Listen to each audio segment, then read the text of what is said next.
What's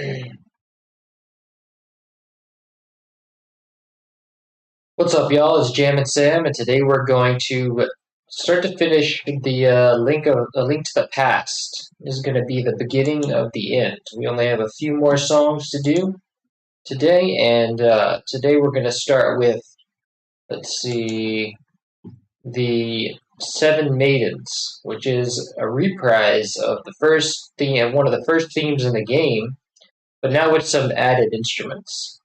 Um, and so I've isolated. It's like a sort of a glockenspiel kind of thing, kind of instrument that's added to it. And it sounds like this isolated.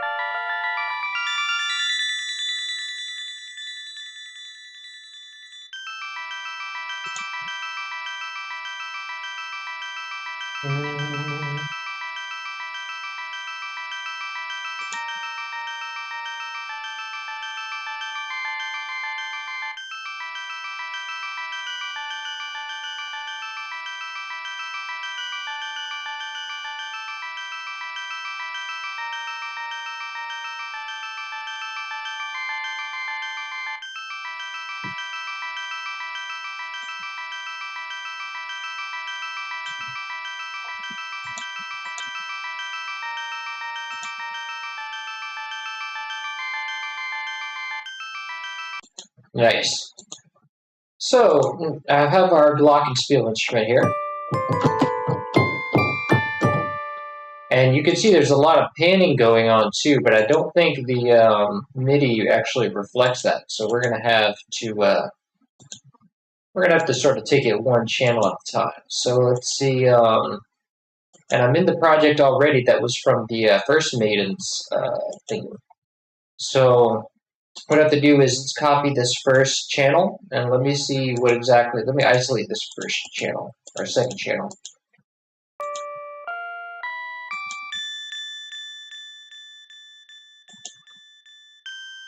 And it's almost all the right channel. Start off with this almost all the left channel, I mean. And then, yeah, it starts off all the left channel.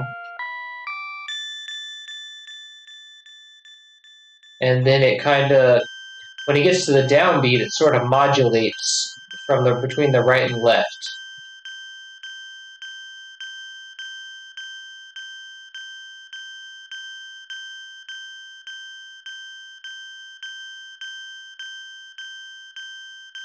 Yeah, it sort of moves. So let's copy this first channel and try to mimic that with like note stuff.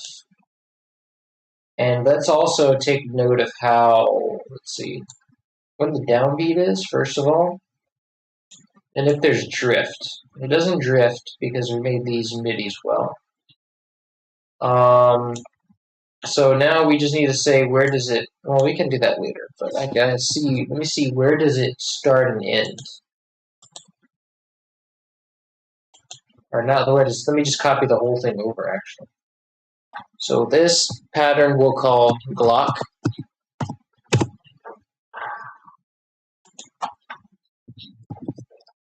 And let's take the velocity down.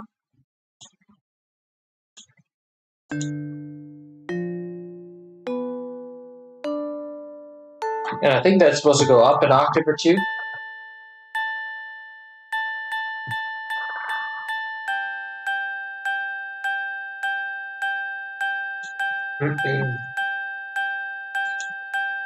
So now we'll send this to a mixer track and say, and we'll say that whenever it starts to do on the downbeat, which is, the downbeat is here now.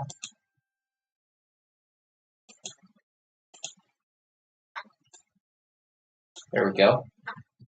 And so now this is where it's going to start cycling with a, let me use Panomatic balance effect.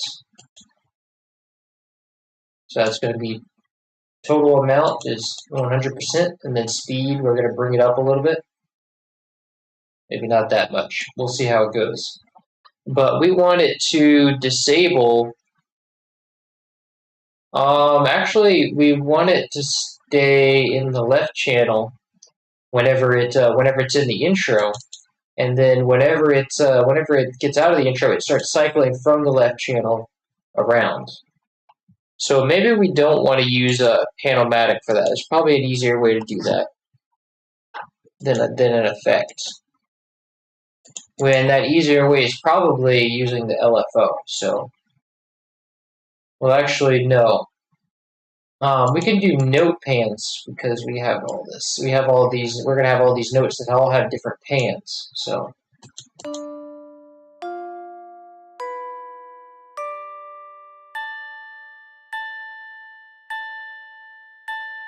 and then this is where it's gonna start cycling.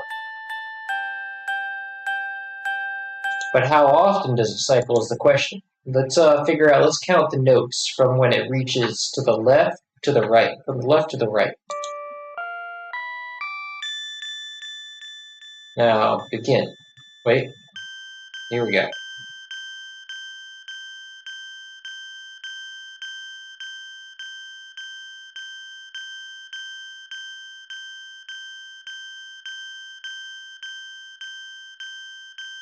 So it looks like it makes the cycle every bar, I think. Let's see.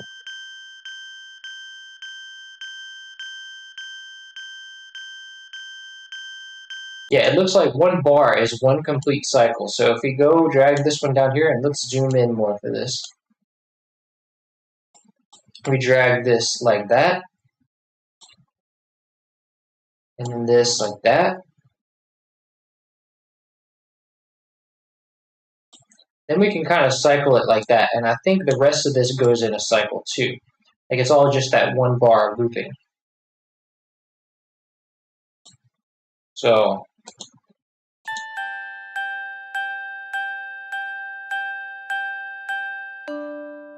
nice.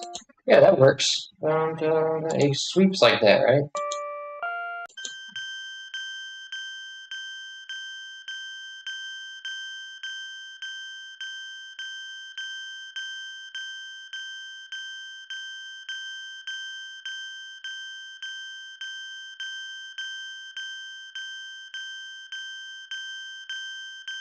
And actually, I think it does. It's like more of a sine cycle. So it does two are solid right and solid left, and then it goes cycles through.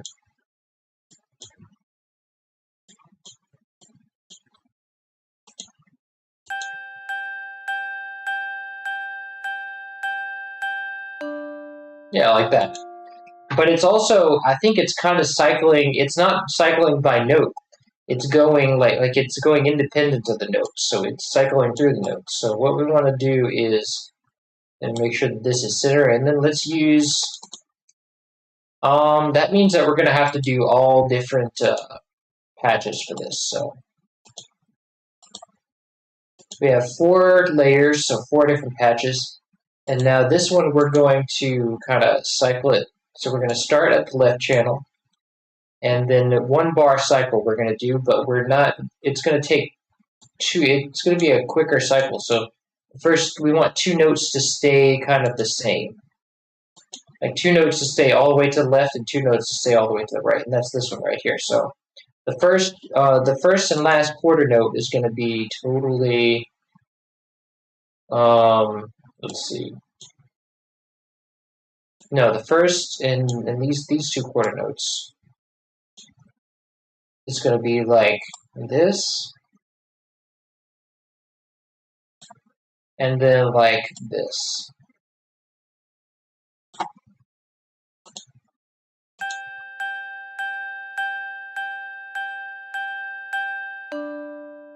But I don't think it felt like it changed slower than that. Let's see.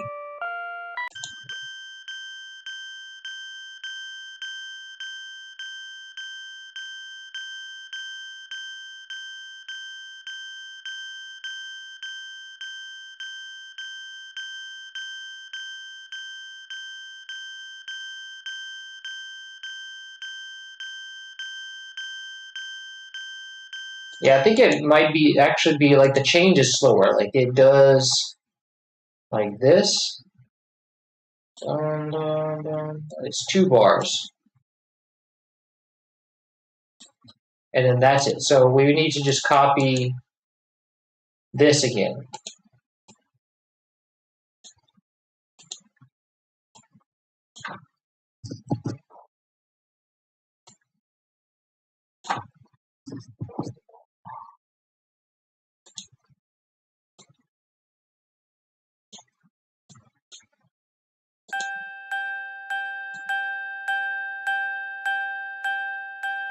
Yes, that's right. And those 2 bars repeat. What do you mean by restoring these songs? I mean that we're using the original patches that the composers used. We're bypassing the SNES and I pulled the music data from the game, and I converted it from hexadecimal format to MIDI, converted the code to MIDI, and so that way you can see all the original notes from the game directly from the ROM. And then I just plug the original synth patches from, this particular patch from the Proteus 1. So they use the Proteus 1 in game, so I just grab that patch outside of the SNES, and then I plug it into the SNES's music instruction data, the notes that are in the SNES. So that's pretty much what we mean by restoring. It's an honor to meet you. I'm a huge fan of yours. All right. Well, glad you're here. Welcome to the stream. So now we only have 4 more channels to go, and now we've got the panning situation down. So let's see what the next one has in store.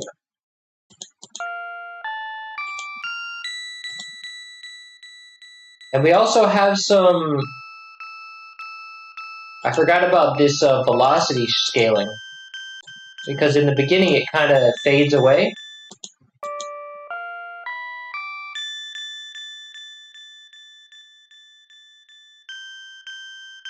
So the notes kind of the velocity kind of gets weaker. So we have, once it hits the top, it starts to fade away, I think.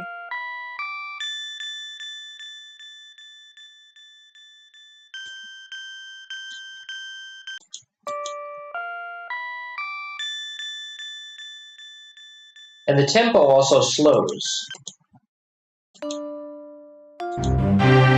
Oops. Let's find that MIDI again. So we have to make a new... Let me duplicate the original 7 Maidens theme. And let's call this Meeting Maidens. Because the track is called Meeting the Maidens.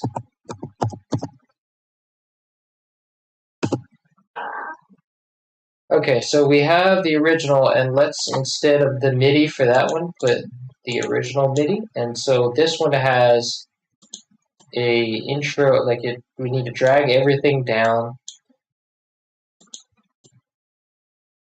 to right here, and that's when the original theme starts. So now we need to see if there's a tempo, what the tempo changes. Okay, so it slows, it makes a hard switch to 51.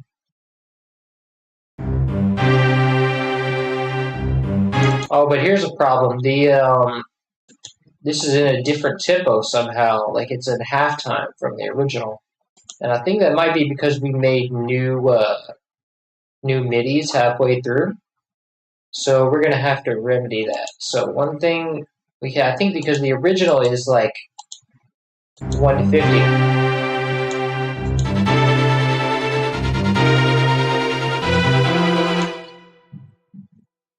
The original is 71, and I think it's the same. Let's see.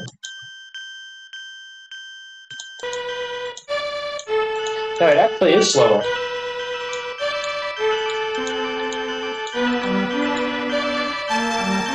I think it is that slow in the original. So it's in a slower tempo. No, wait, and this is the wrong track anyway. This is the Seal of 7 Maidens, but there was one, what was that track that was like...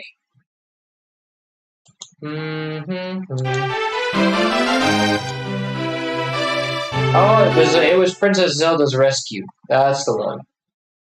Okay, so what we need to do is let's delete this arrangement. Actually, let's just remove everything out of here. We just cut everything. So we need to grab the Princess Zelda's Rescue, everything after the intro. This part, right? Everything from here on.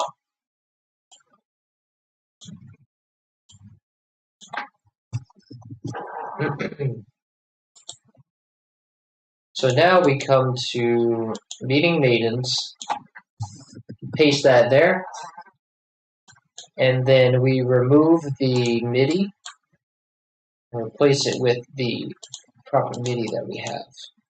And this is going to go a little bit later, because the intro is a little bit longer here.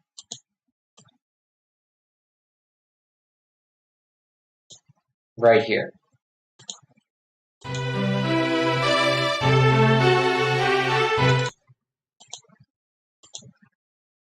Oh, what's up, Xavier? Welcome. Watching the streams with what? We're drinking coffee. Nice. Okay, so now that we have the original input in there, we note that the tempo change is it starts at 151, and then it switches kind of to. But is that right? Because that doesn't sound right. Let's see. Also, resize this. We don't need this that big.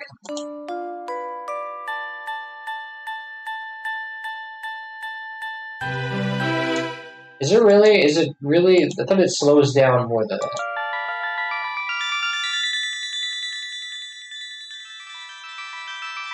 No, it just dips down and it doesn't change speed until that one part. It just dips down in volume. Nice. So we have that one layer.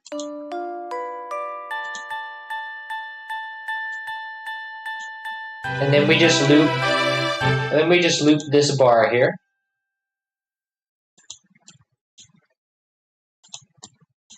Or these two bars. And then I'm not sure how that works with the loop here because the loop is not a complete cycle of the panning, so we'll see how that affects it later on. And then in that same pattern, we're going to go and grab the second layer. Oh, look, there's more stuff here. There's like a change. There's a couple of changes. So let's just grab this whole thing and see what's in store because I know that first part just repeats this one line all the way through. So we have to go to our separate glockenspiel channel, bring it up an octave, and then normalize the velocities to 75%.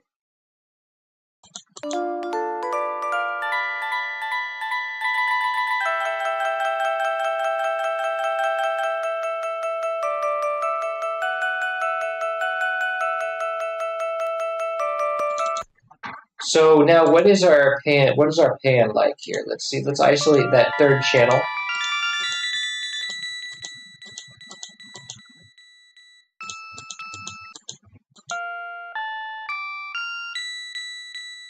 This one's like 50% in the left channel to start out with.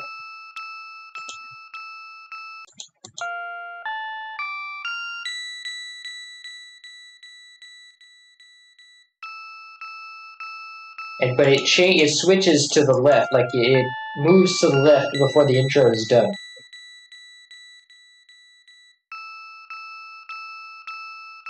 How fast does it move? Let's see.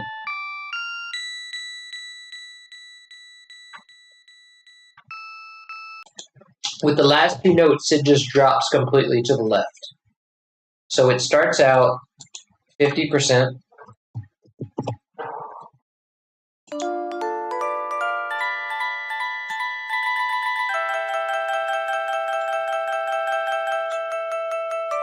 With those last two notes, where's the last two notes?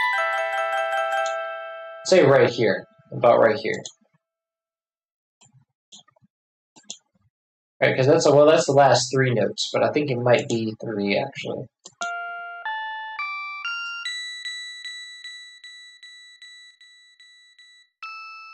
No, it is just three.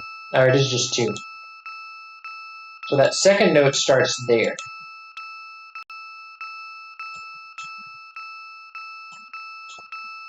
Oh, nice. Now let's try to get it exact right here, because I think it's like a third. No, it's like an irregular beat, I guess.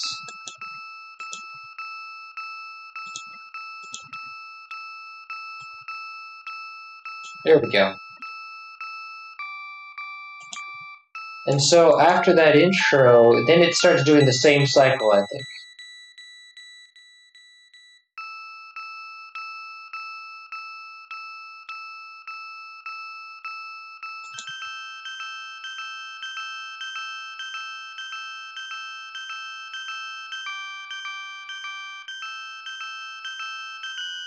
Yes, so it follows the same kind of panning cycle as the first channel does.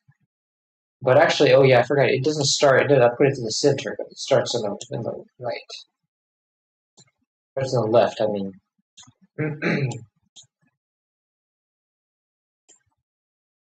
like this. And so after that, so here's where the downbeat starts, and then we have that cycle again. It goes all the way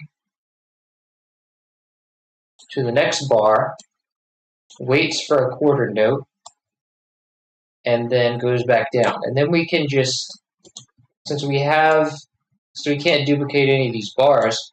Actually, it does kind of go in a loop because the song goes in a loop. So you have two bars of this, and then that odd bar, and then it repeats again. So we can remove this. And how many bars? So we have 2 bars of loop, so 2, 4, 6 bars. So we have to we have to repeat this 3 times.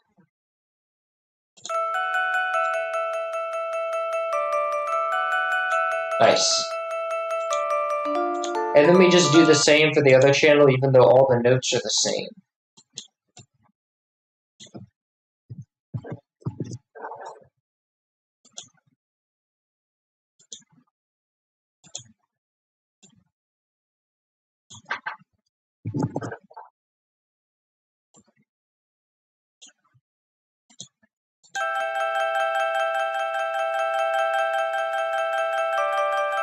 And this is way faster than it's going to be in game. So if we go listen to it in the first one, we can just isolate this channel.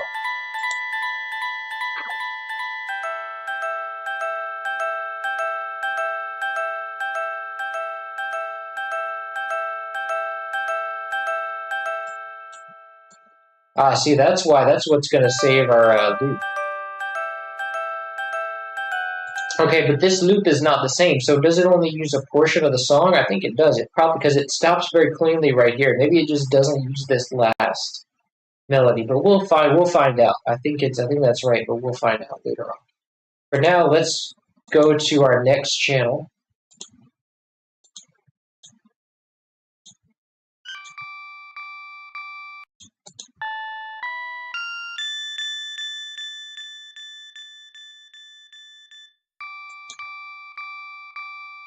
But I think the panning here, like where it starts out, the panning here is an even spread. So this one is not going to be quite all the way, just 50. So probably start out being more like 25. So like we have 1, 2, 3, 4, 5, 6, 7, 8. So the middle of that would be, so you have one going to the left, one going to the right. Actually, the middle of that would be 50%. Yeah, an even spread would be 50%. So that's right. So, but this channel, let me grab the notes while I play it.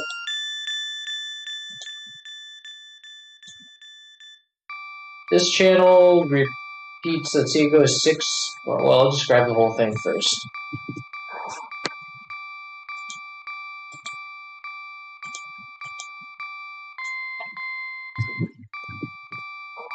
and it goes an octave up, and then we normalize the velocity.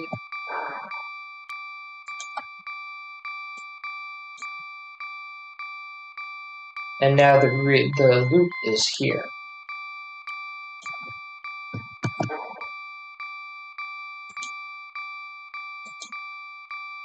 So now the panning goes like, wow, 50% to the right.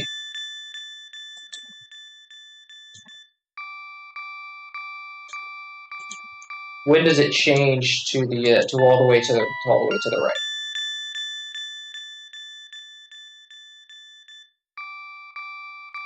Not until the bar starts. So it stays 50%, and then when the downbeat starts, then it changes.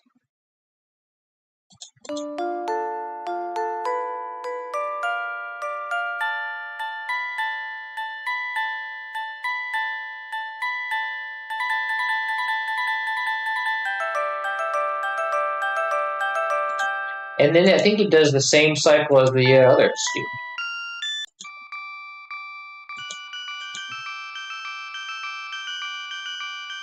It does the same cycle, but backwards.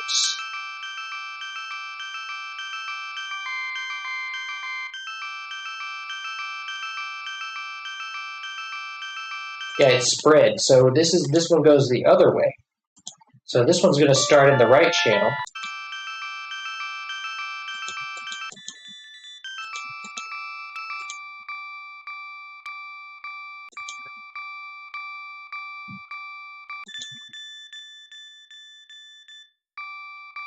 Nice. So yeah, this one starts in the right channel.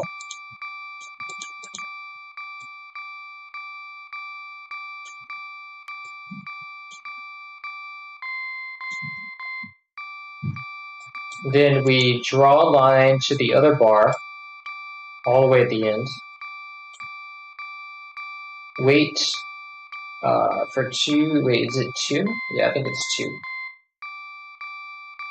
Oops.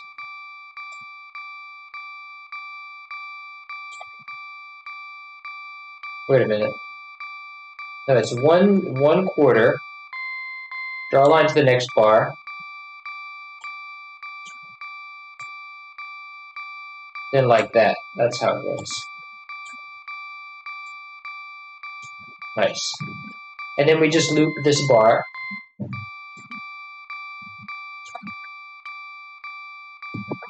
Three times. And then you have it. So.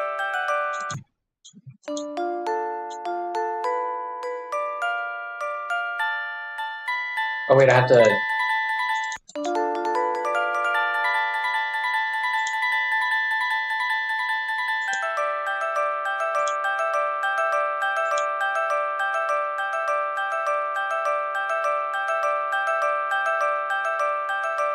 Nice. Oh yeah, and I can see in the MIDI it does just no, it doesn't omit that last part. It actually I think it does. Wait.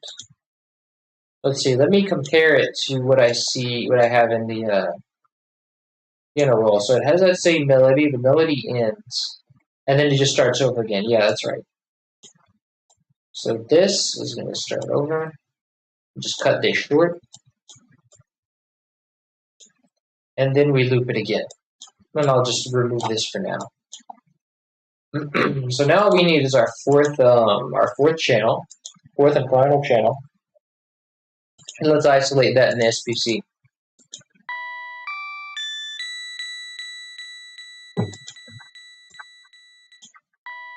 And I can clearly see where the loop is here, so I'll just only copy that part.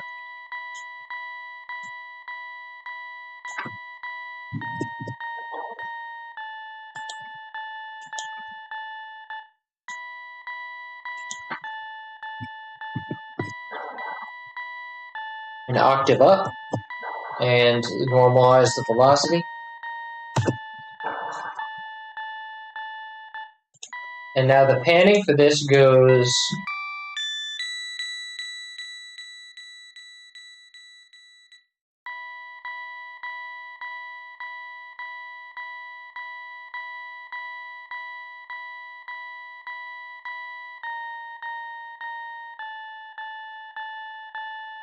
And we can actually we can see the panning here, like the actual numbers of the panning in the volume left and volume right thing. So this one's going to be, let's see, 19%. Wait, yeah, 19% or 1.9. That's 1.9 because 1 is 10 is a wait. Oh wait, no, it's the volume. It's total volume. So 19% to the right. No, that's all. That's all the way to the right. I don't know how to understand those numbers. Oh yeah, because it's the total velocity. So you just kind of have to look at the percentage. That's like 100% to the right. So this one is panned 100% to the right to start out with. Why did I do this? Wait, what? Oh, I did it in the wrong one. Okay, just cut this and then just paste it to here.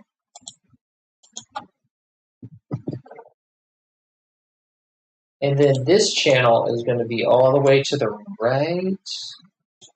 Start out with, and then when does it change?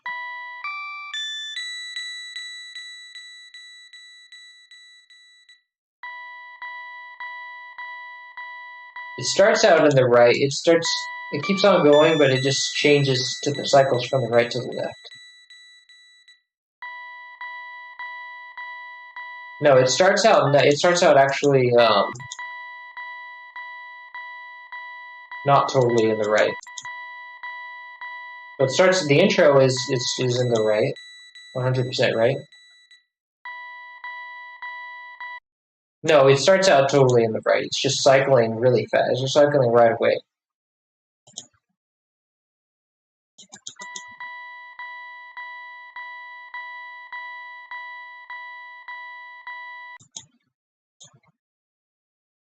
And this one is going to cycle, let's see, all the way to the right. But it starts cycling right away, and then when the loop comes, that's when it starts waiting for a quarter note. So this part is now what we're going to loop. This is just an intro. But we need to keep in mind that the total, it's going to stop right here. I think it's going to stop at 10.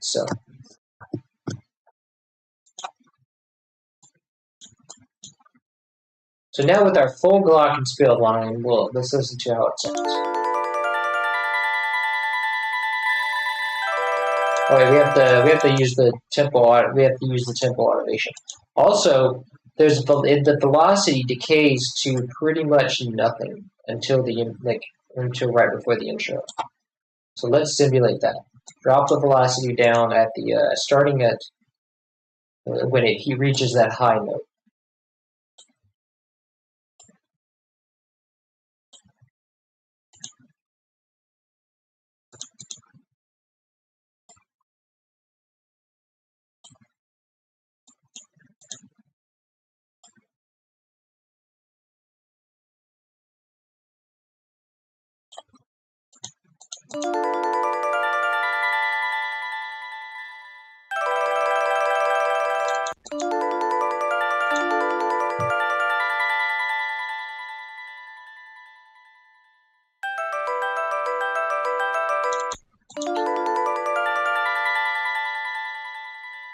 Does it fade out that much though? I don't really remember. Let me listen to it like the full glockenspiel line.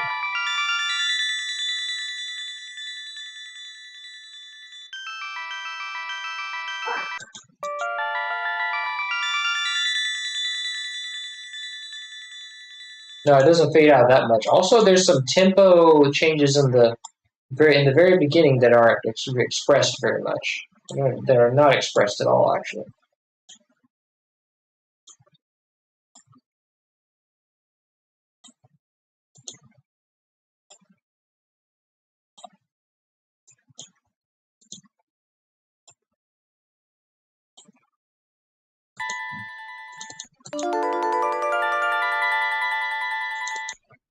So even in that MIDI, the tempo information is not expressed very well. Let me see. I think this is Nintendo SBC MIDI. Let me try redoing it in VGM trans. I'm gonna make a quick conversion in VGM trans. See if the tempo information is accurately expressed. I think because there's a first bit of tempo information that's not shown actually, like, because might cut off the first part. So let me go with the Maidens 2.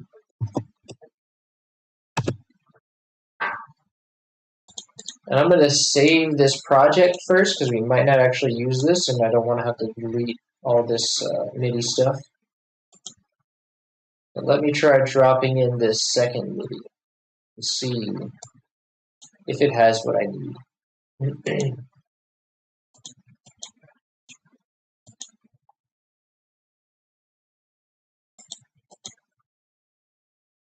Okay, so it looks like it does have what I need actually. So let's drop it. Let's cut this MIDI and drop this MIDI instead. Oh, it also has the panning information that I need. So good. I think it just has a time drift in it. So, like, see, everything doesn't really align very well.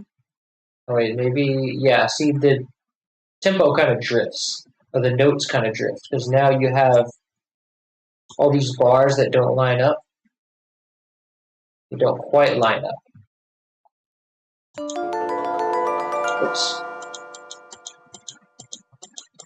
So we're just going to use this for, you could also use it for automation purposes, but the automation is also off. And I think what we have, but as I do this, I can see that it doesn't actually stop. That's just a SNES artifact. What? This. Here. I think. Let me see. Oh, this is for the strings. This is something that's not even being used. So see, it doesn't actually stop. I can actually use. I should be able to. Well, no, I can't use this because it's not. Like it has to be stretched. But it's good to know.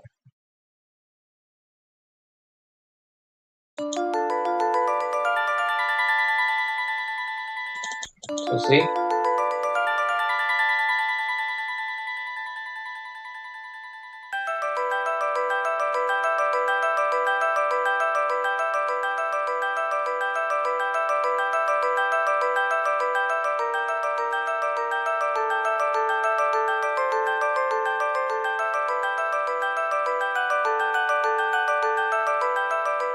But actually, I think the automation is a little bit off because look at this. It reaches its peak separation at like this part right here. So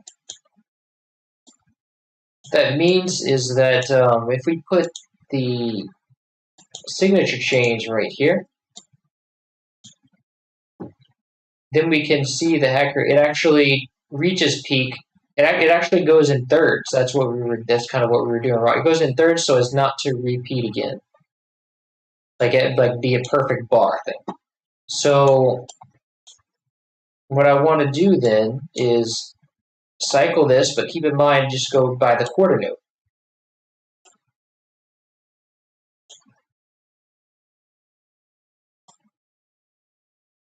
By 3 quarter notes, actually. We'll go every 3 quarter notes. And then just take this,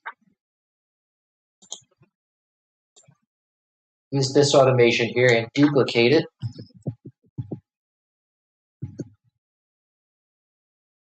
That should be enough times. But this here, I want to remove because this is some old stuff going on.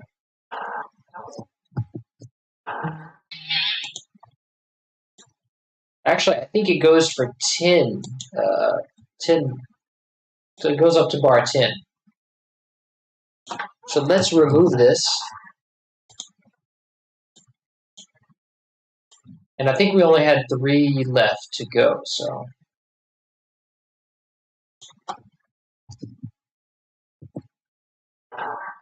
Yeah. So that goes pretty well. Let's see. And then we want the same kind of loop for. We did this in the yeah. So we want the same kind of loop for number 2 because number 2 follows the same pattern. So let's delete this, and actually I have to go copy the other one again. I lost it. So let's copy this. Let's take this loop and copy it down to the other pattern.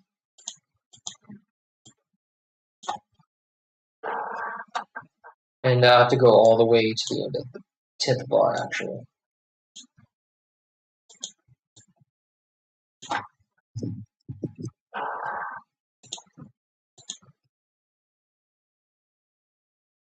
Okay, and then we just have to take this same automation here. We can delete this, and then we just have to paste the same automation, but flip it upside down, because it's the other direction.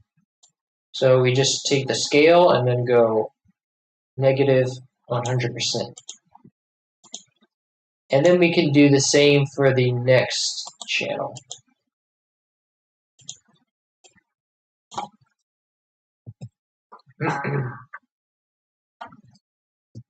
Paste and Alt X to open the scaling, and then it'll automatically apply 100%.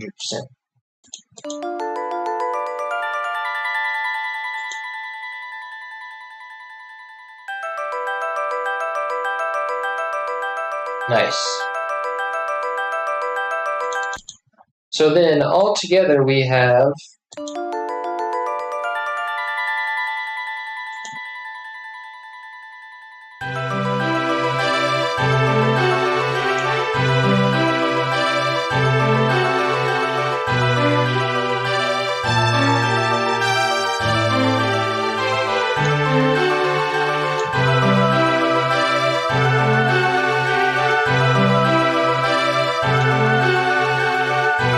But see, these are now too loud. Like all the other instruments are now too loud because when we did the meeting, Princess Zelda's Rescue, we mixed it for this amount of volume. So now you have.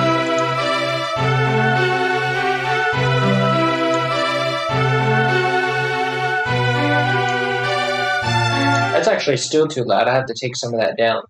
It's because we did this in all different projects. So let me see. I'm just going to take down the velocities for these. Just so, oh look, we didn't even adjust these velocities. Wow. No wonder it's too loud. So this and this.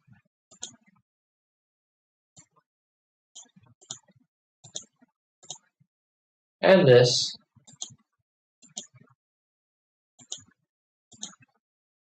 And this. Which is actually up, but if once we apply the scaling, it'll be the same. So now if we play it,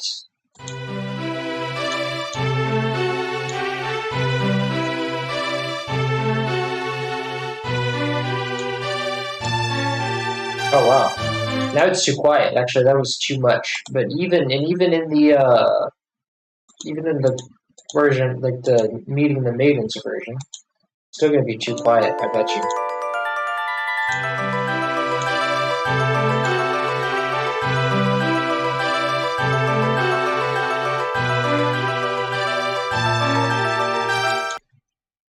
So that's still too quiet. Now we need to raise it a bit more. So let's just do plus 10%. Let's try that.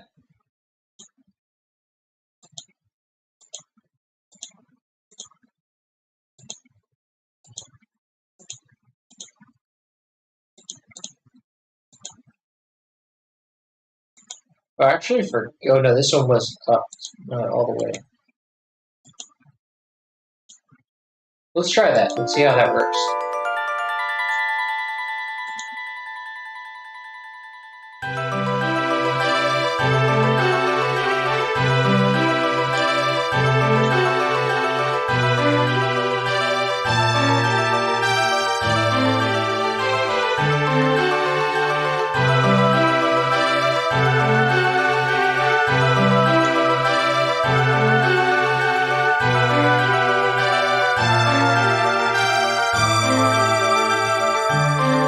Actually, that might not have been too much. Let me undo some of that, and then we can just redo it later. Actually, just gonna bring it all the way back. Yeah, no, that's good.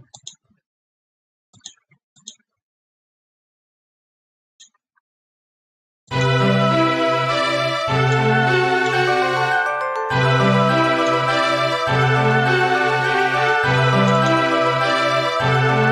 yeah, it is gonna bring it all the way back, actually.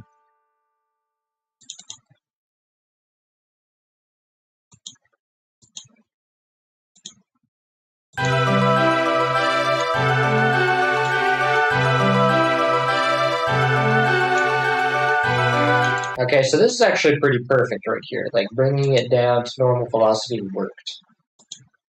And then in the regular theme, let's see how it stacks up.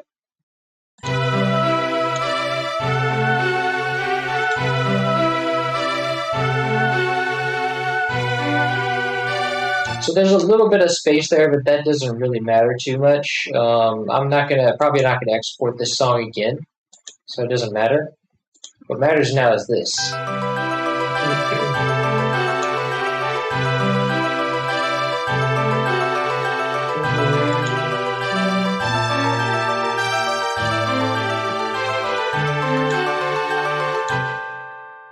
Someone says, "What kind of tea are you drinking?"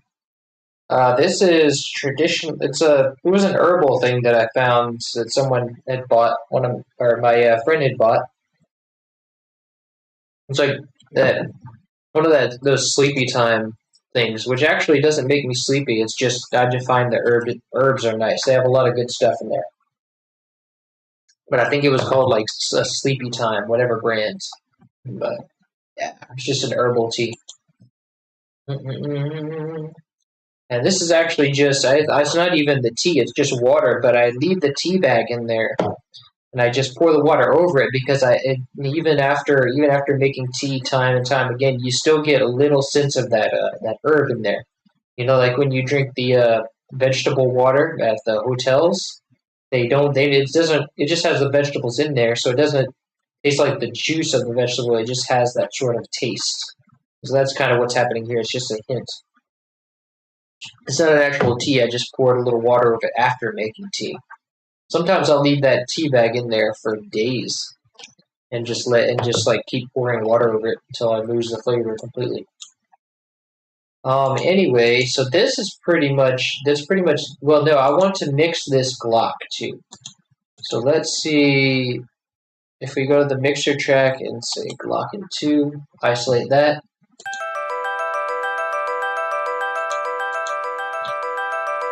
First of all, oh yeah, we give it. It's already in a bus. Weird. So it already has reverb. It already has reverb, but it's also pretty static because it's a single cycle waveform loop. It's a single cycle loop. So let's give it some chorus. Just a little bit. So a slow chorus because we don't want it to be too much obvious of a change.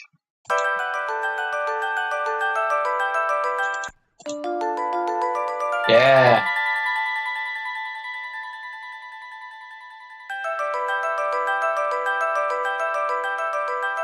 Nice.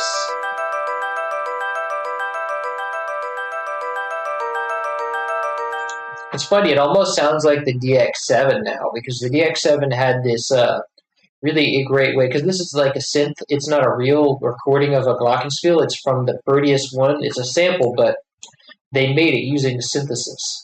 And it's kind of funny because once you put a nice chorus effect on it, it actually sounds like the DX7 because the DX7 had this nice way of making like stereo stuff, like stereo synthesis out of FM.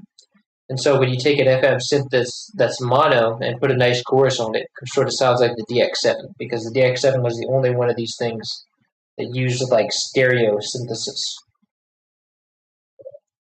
It also had a really nice way of creating those bell sounds, the bell transient, so that's why this kind of reminds me of the DX7.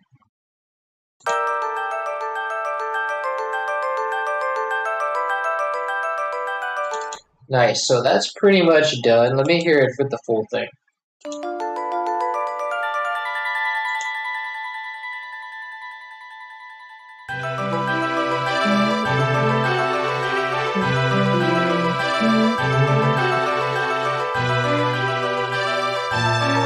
Oh, I almost forgot to loop it.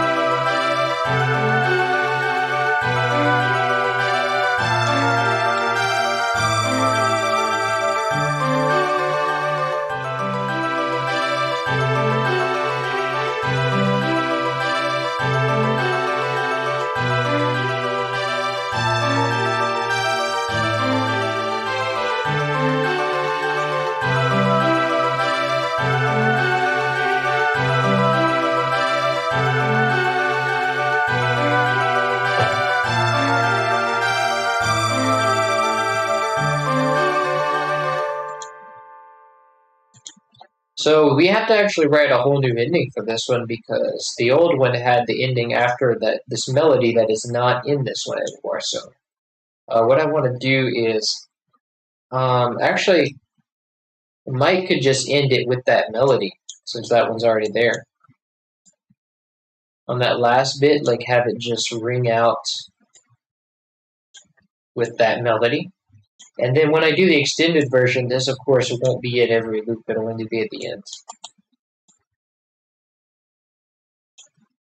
But that would mean that I have to write a glockenspiel line for this part too, and that wouldn't be a problem if it just loops again. Let's see.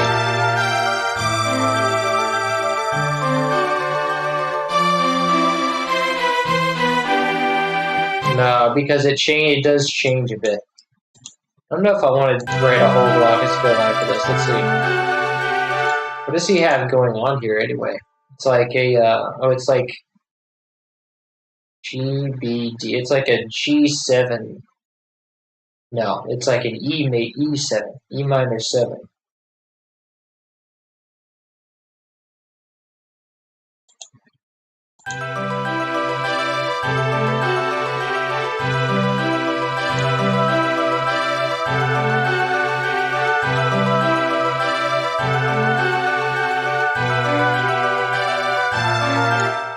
I don't want to write a whole glockenspiel line for that next part, so I guess I'll just end it there.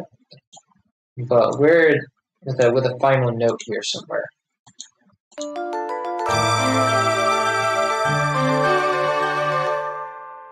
So where's this ending? I can hear an ending that's wanting to resolve just by these two notes right here. So if we follow this note, it's just A to D to G. So I'm gonna make this one, or just, yeah, really just put the ending right here. Well, actually, no, this isn't a different, I have to make a different pattern for this because this is used in another song. Wow, what happened here? That's weird.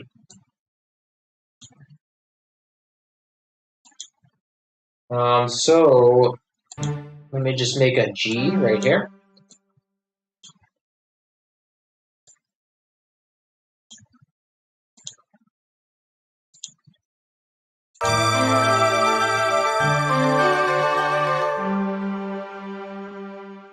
Nice. And then this one wants to resolve to, let's see, we had a G, so this can go in the same direction to C. So let's make a make a unique pattern here. And just have it end at C.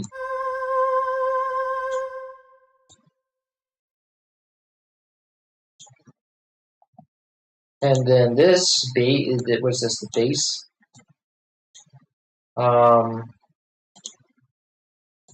Harmony. So this one, maybe F.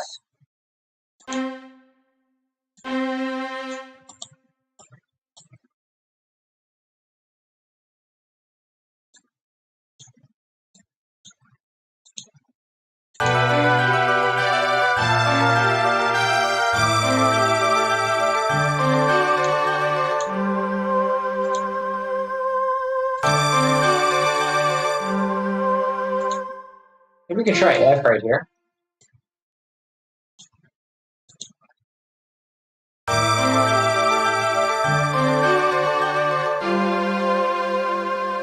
No, it has to have more of a resolution than that. So maybe, oh yeah, because it is in G, it's not doing like a 12 tone thing, it's actually in G.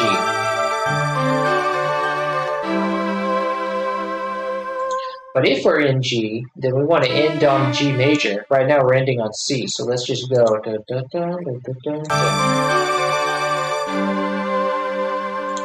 And so that means instead of C for that bass, we want to do B.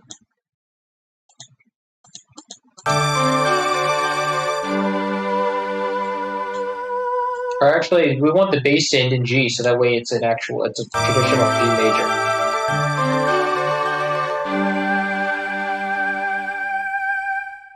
Nice. But this note is, one note in there is too long. The choir is too long? Yeah, it's the choir.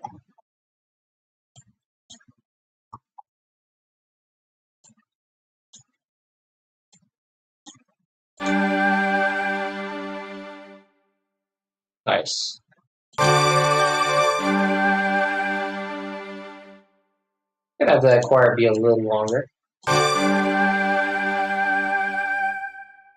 Nice.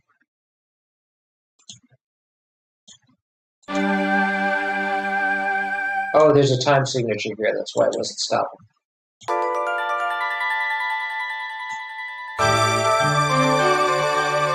And then we also need the Glock to end, too.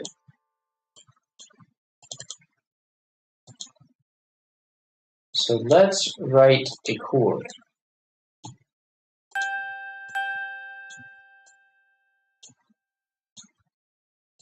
Two. And then the interval here is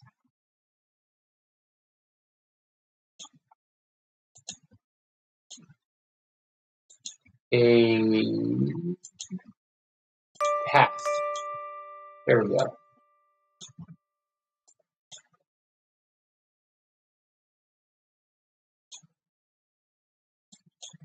And then we just want to resolve down to B, down to G major.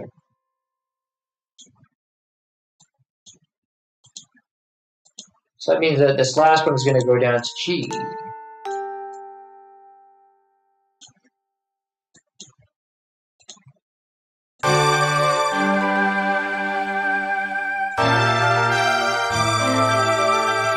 Actually, it might be kind of nice if we go up instead of down, like for the final note, just go up. Or if you go up and slower, so da da da da dee, da da da da da da da dee.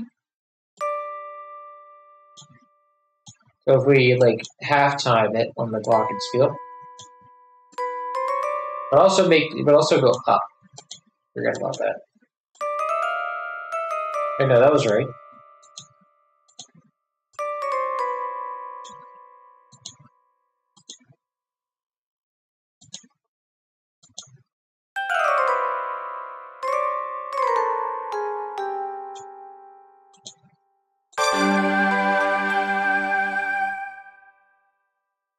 Actually, I put these other ones too late. This one goes here, actually.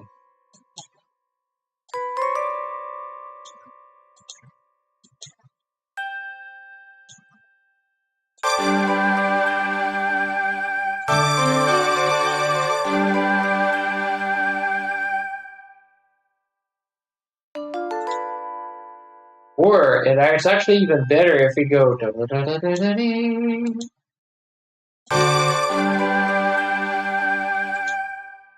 Dun, dun, dun, dun, dun, dun, dun.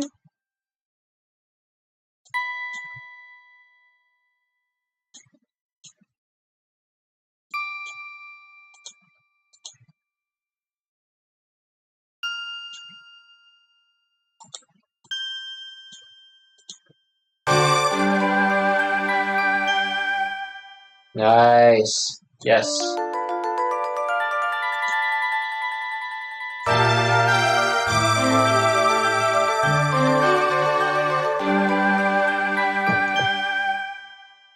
Nice. Beautiful.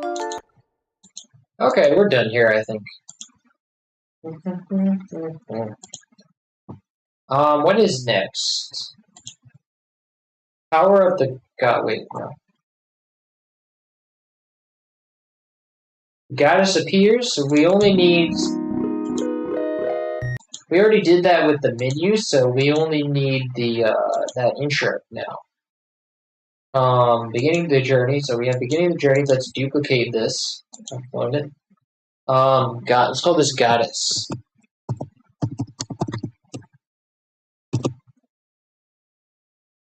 Brum, brum, brum, brum, brum, brum.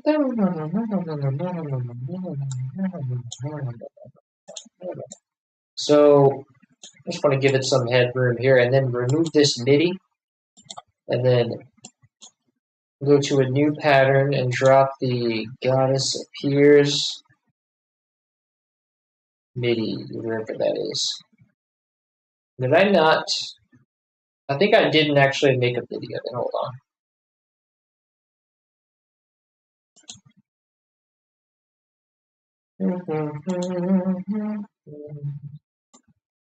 And this one's gonna, of course, this is gonna drift because we have it in VGM trans. But the cool thing is that we only need the intro, so we won't have a chance to drift very much.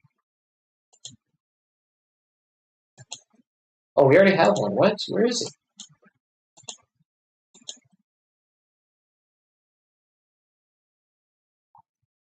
I don't see that here. That is not. It doesn't exist. No way.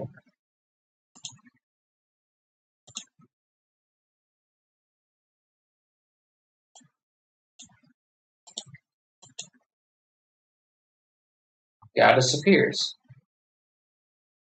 It's not there, but it's. What is going on with this computer? Let me just save it and see if it shows up.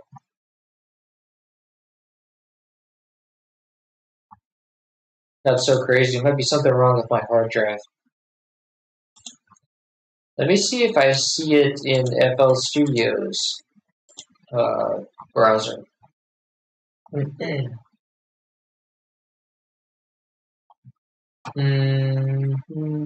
me do import MIDI.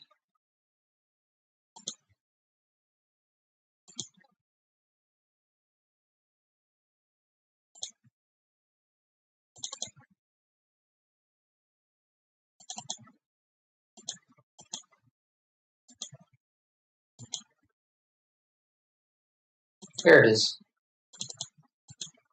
All right, so now we have this MIDI, and it's only a bar and a half of intro.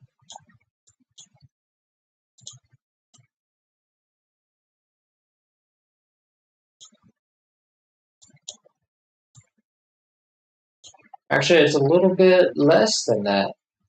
It's a little irregular in its timing.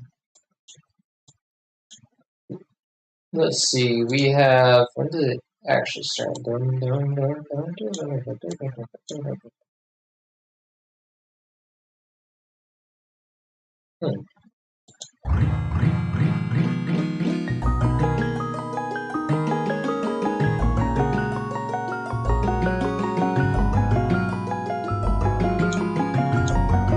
Oh, there's the MIDI right here.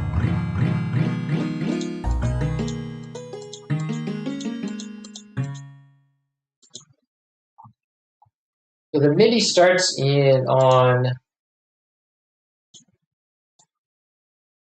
half a step, like a step and a half from the half of the bar. If that makes sense. So we need half a step.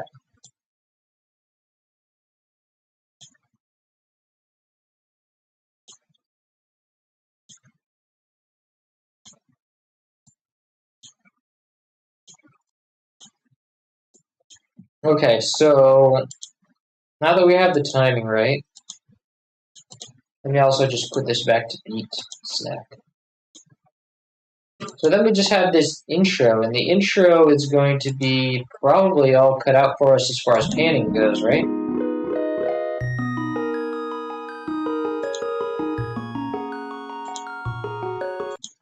So I think with this, all we have to do is follow the pans that we've set up.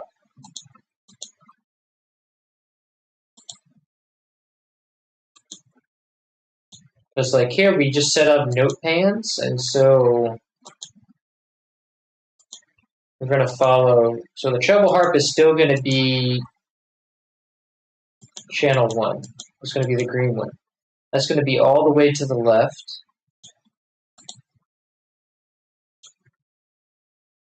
And so really, we just make a new pattern, call this goddess intro.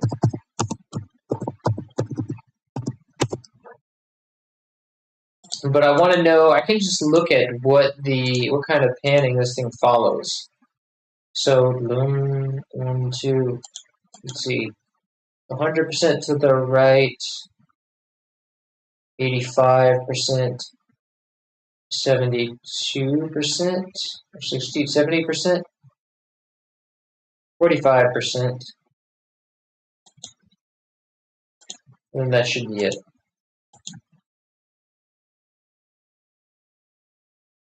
But actually, no, it tells me right here, so that's cool. So this first channel is 100% to the right.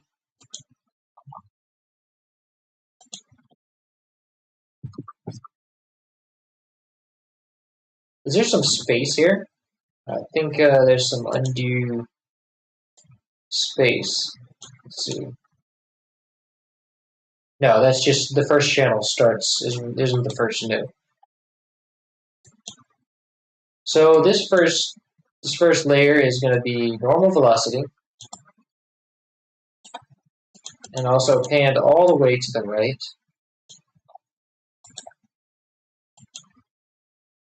The second channel is going to be all the way to the left.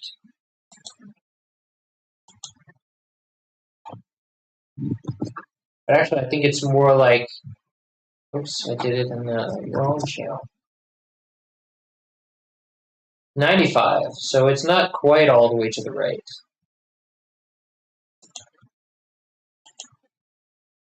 So let's just like 97 or 95 or something like that.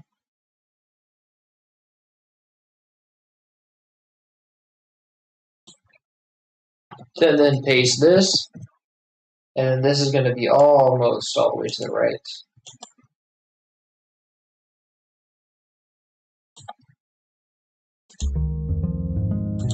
Up an octave. 2 octaves, actually.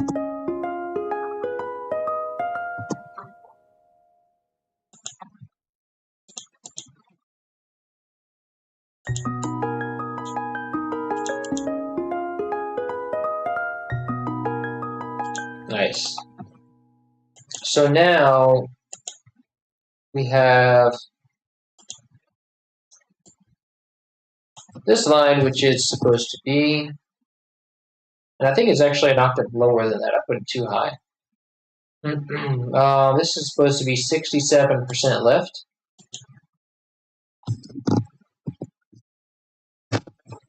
One octave higher. We'll cut that. I have to put it in the harp line. Let's put this an octave down, and this I forgot to normalize the velocity. So let's paste this. Normalize the velocity for this one too. And 67% to the left it was. Yeah, to the left.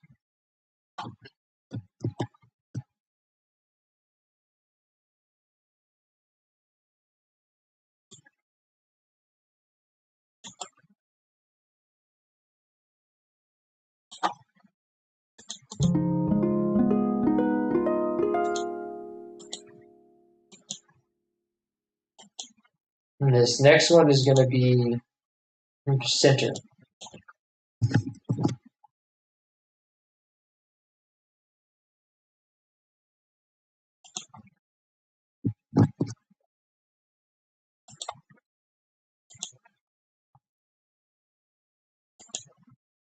And the final one is going to be 67% right.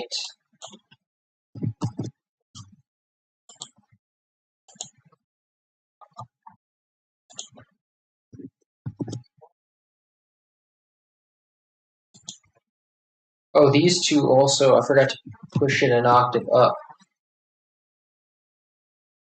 This is going to be 57%, 67%, right?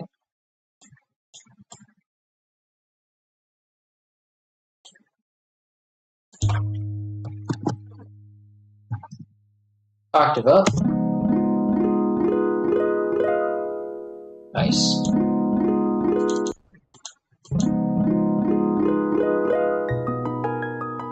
Nice.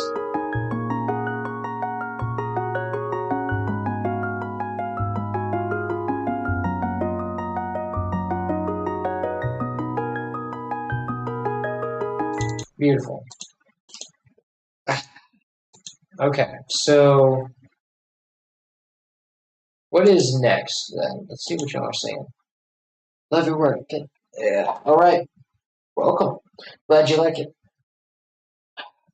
Welcome, Carl. Let's see. Thanks for your excellent work. Thank you, Gabriel. Welcome to the stream. Okay, so next we have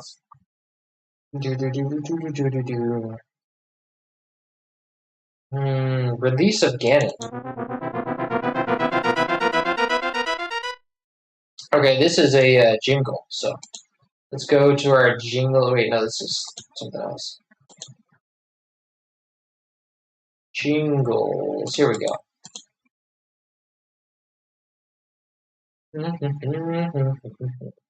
And we're not going to make a video for the goddess appears. It's just going to be in the download links of the menu theme.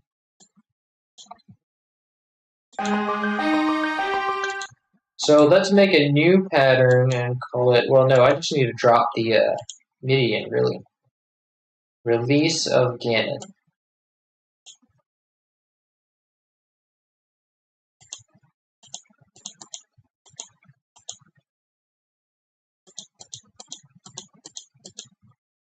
You can delete these channels.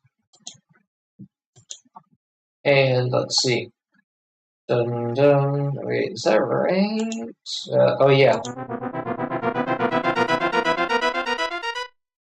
Is that just like one line with a bunch of delay? Yeah, it is. It's just one single note. It's just one single layer with a bunch of delay. One single brass line. So I think we have some good brass sections in here already. Let's just use those. I don't even need to copy one piece of this. I can just do like that. So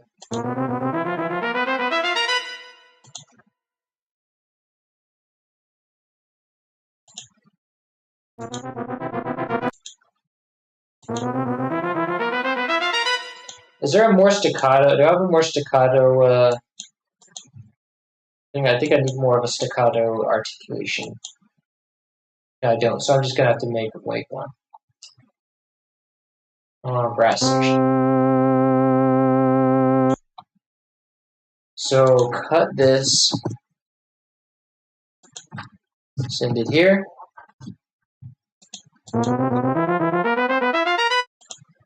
Cool. So then we just need to.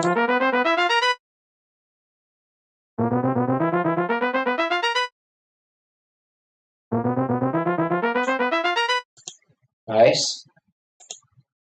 A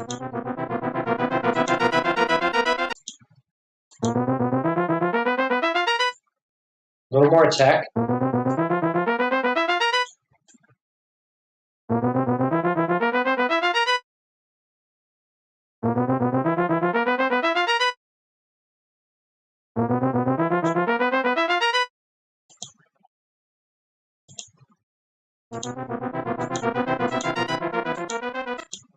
So I guess it makes everything like a chord then.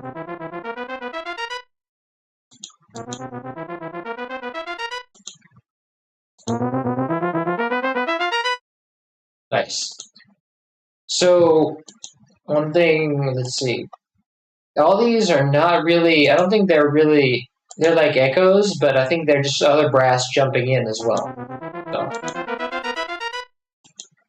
Oh, but we have it's going also going from right to left, so it's like a sweep too. There's like other brass sections jumping in. It's like a line of brass, and each one is jumping in. So I can try to recreate this with delay. Let me see. Let me put this in the one with the brass shack we already have. Let's see, because I already have some effects on there that does it really well. Nice. That works, and then we just add a delay channel in there. And then say, like, hey, this is going to be full volume. Going to have a lot of voices, and this is going to be 3 steps. No, a step and a half in timing. Step and a half would be 24. 124. 22 is close enough.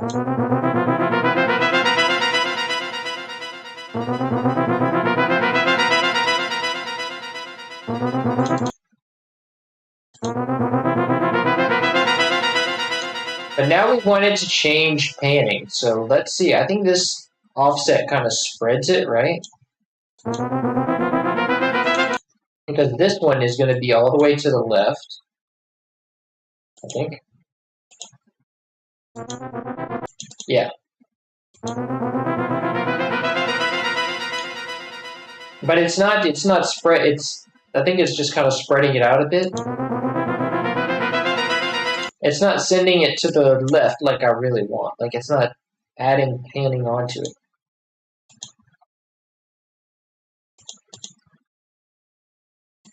Maybe if I put it all the way. How about that? I think it's just spreading it out. So,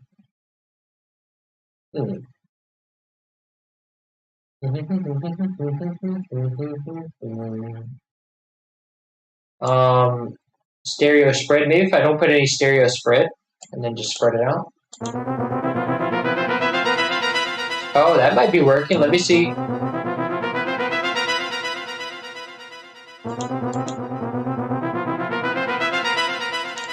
But I think it's not spreading out enough. I think it's adding it on, right?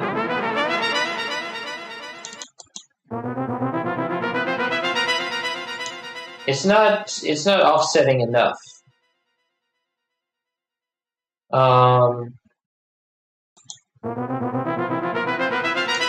Let me try a delay bank. Maybe delay bank will give me control over that. So here we have controls pretty much over every voice, and we want 1, 2, 3, 4 delay voices. So, and we have a panning. Let's just set first. Let's set all our timings. The time is going to be 124. 123 is good enough. 124 for all of them. So it goes 124 to 3 to 4.5 to 6.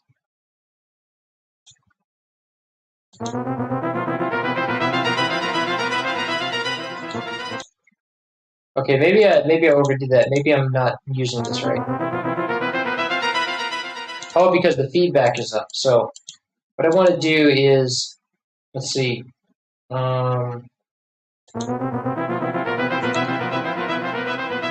So I need to turn the feedback down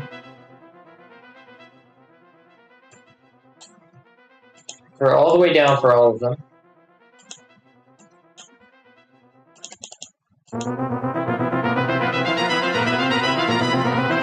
Weird. Let me try just one voice, see how that does. That doesn't work.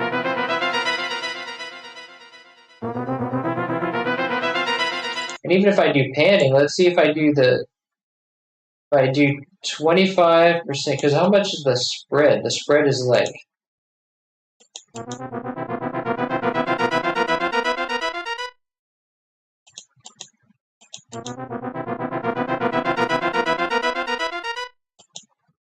okay, so I just need to spread it out across all the things. So let's see.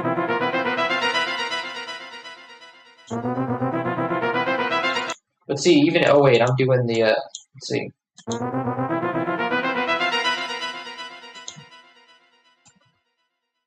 Let me see if 50% gives me a good spread.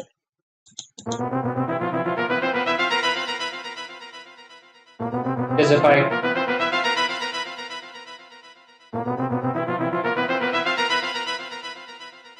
that's not a good enough spread. That's a good enough spread. Then if I do out,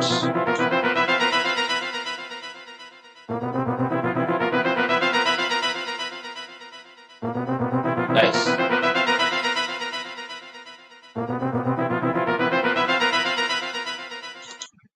Because if I take off the dry, if I turn off the dry,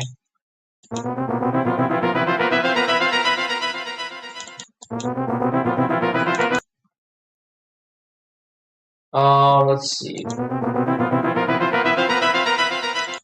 That's weird.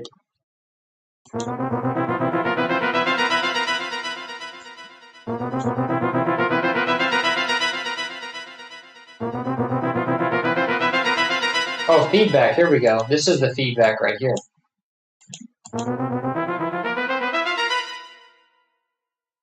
So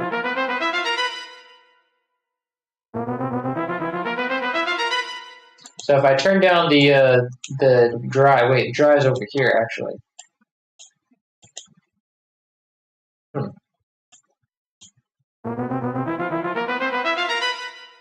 And I don't hear anything actually.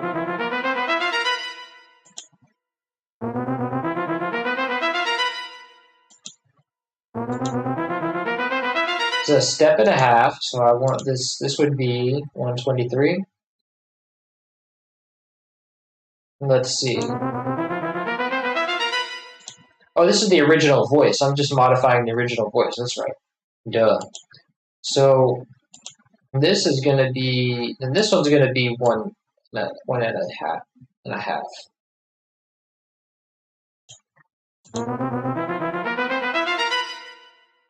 Oh wait, that one doesn't work either.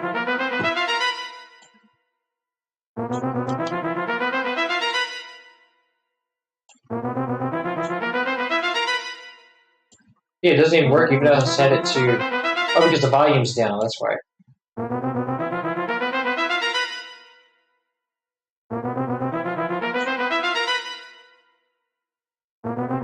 Well,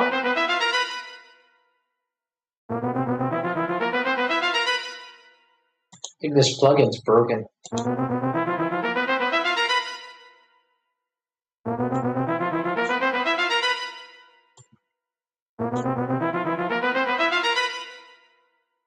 Yeah, I don't hear anything from this.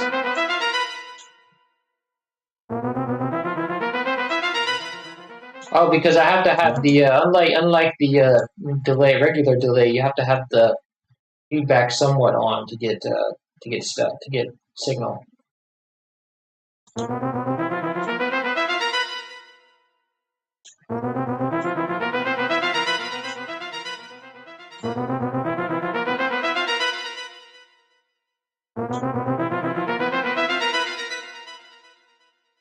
So then if I do the pan, here we go.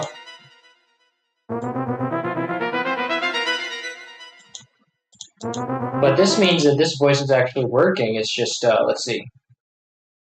But it's a feedback. Nice. So now if I do more feedback,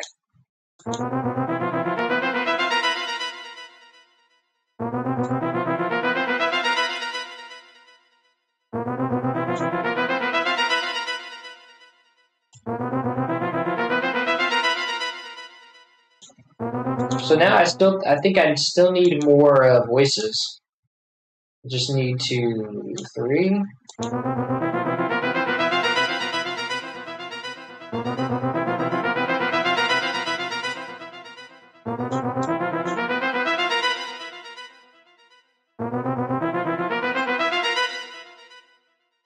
I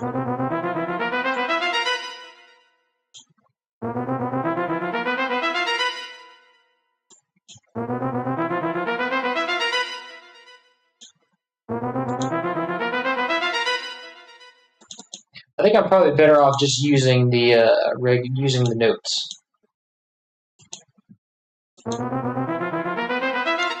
So that means that what I can also do. Well, I can't use this because I'm using it to octave. But if I turn this off and use it to octave, and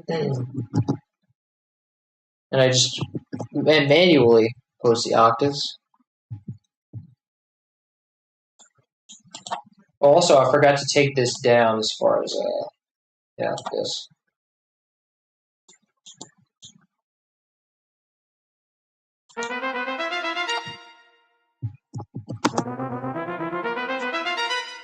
I also think that the note has to be shorter.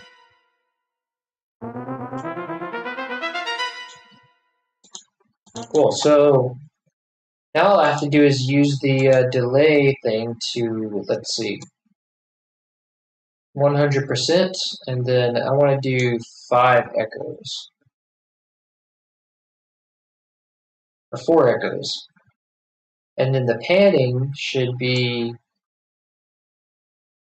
25% to the right. Oh, but I still have the pitch on. And I have the time down to 0, so I want the time to be 1 plus... Oh, what is the, oh, it's 24 is the max, so 12 would be the half.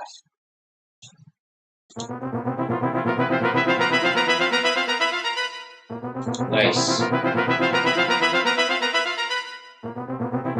But that still doesn't work because it's sending it through the mixer track again. So maybe,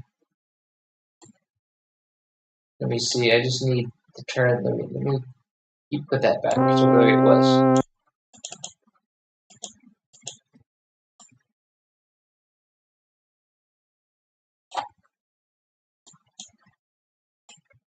But I really want to use a delay channel for this, so I might have to figure that out later.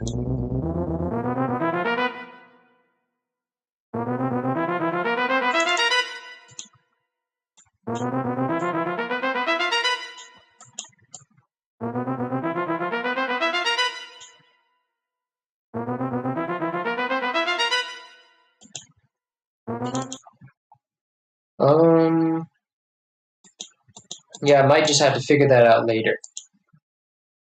Nice, more Zelda. Yes, welcome. All right, so I'm just gonna figure that delay out later, and then because I really want to do a patch, like a mixer delay for that. I just have to figure out how to use that delay bank thing. So let's move on to what is known as Ganon's message.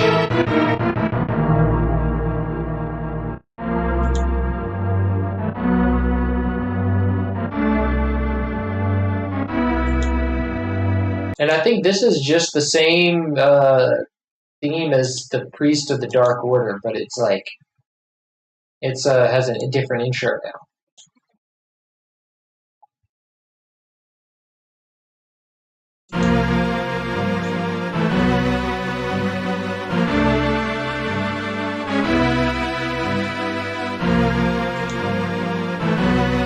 And I think the envelope on here is not right.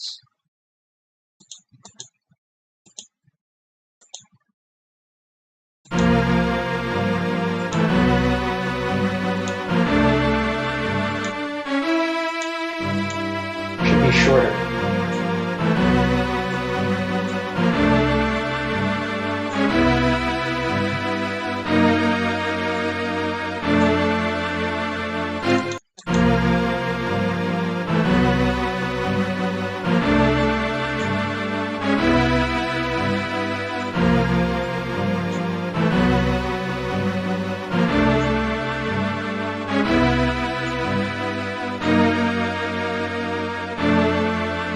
Nice.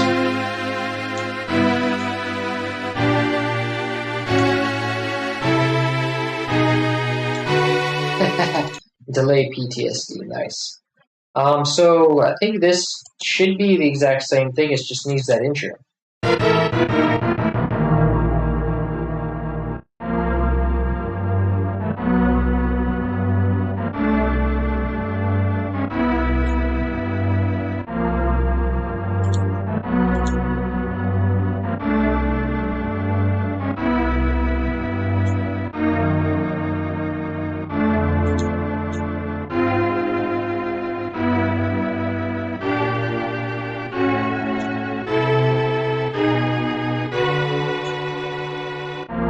This should be about the same. Did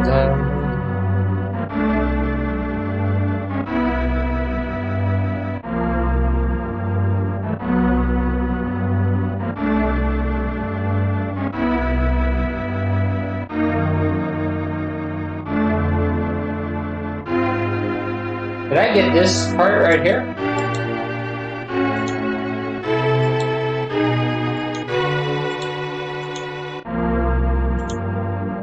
I think I actually missed these two notes in the original. Whoops. Wait, no, this is still a delay thing. But it is lower. There's no, like, it's not a delay. There's no notes here. It's just later. So I have to actually put this into notes.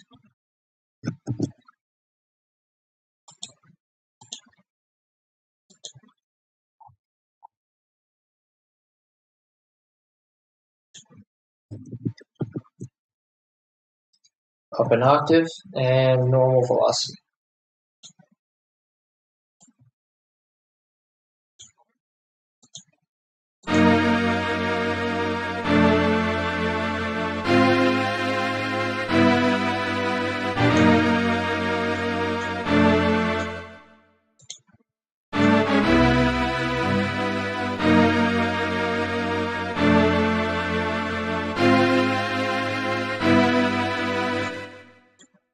What even is this? Oh yeah, I couldn't hear it. I was like, I know it's not playing. No way that's playing.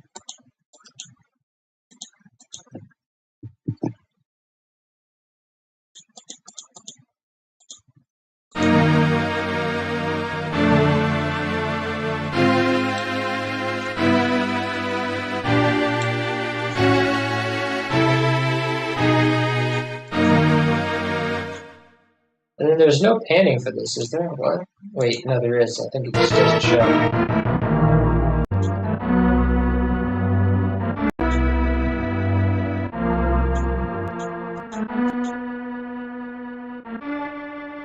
Oh, this one's just sitter.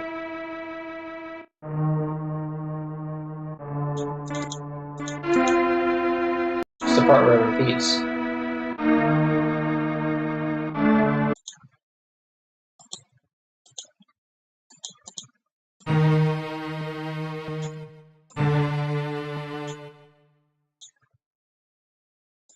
But this one was center to be no. This one's left a bit, so I need another one. I need another one that is center.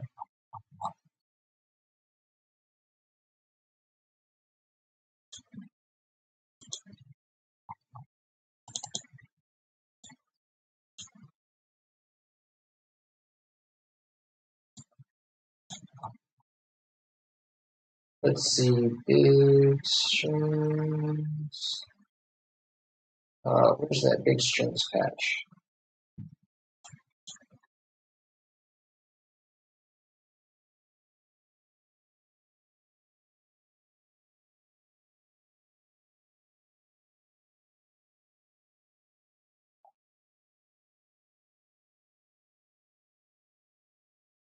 Here it is.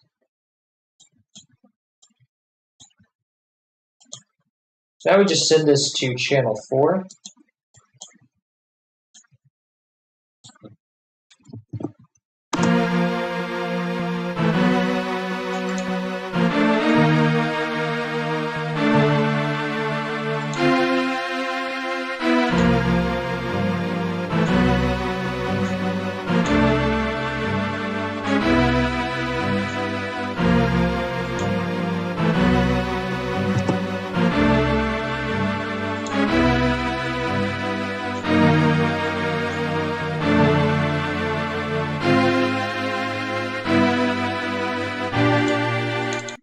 Cool, so that's, we fixed that. Now we just have to drop in the MIDI for the new one, for the next theme.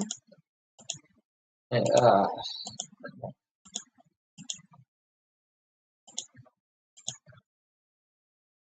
so the MIDI is going to be here. Let's see. Ganon's message.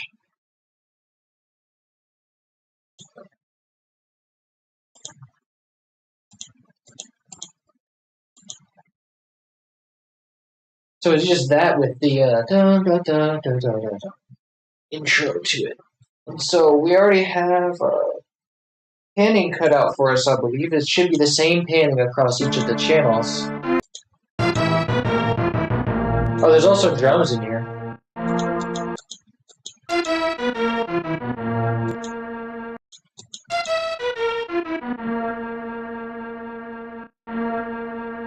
Nice, so that's the same as the first channel.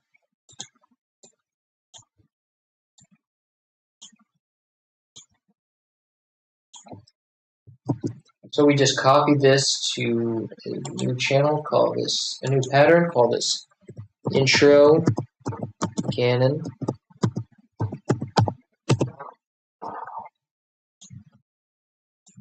And then we move this down a bar and then drop the intro Ganon pattern. Paste the line in there. Wait, not there. Here.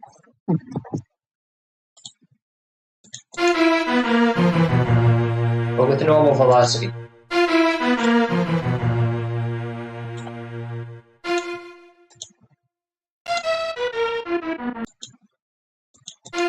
And then an octave up too.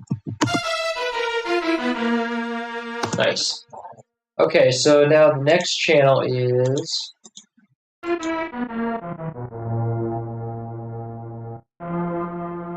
this one's center, so we can use our newly created number 4 patch for this one.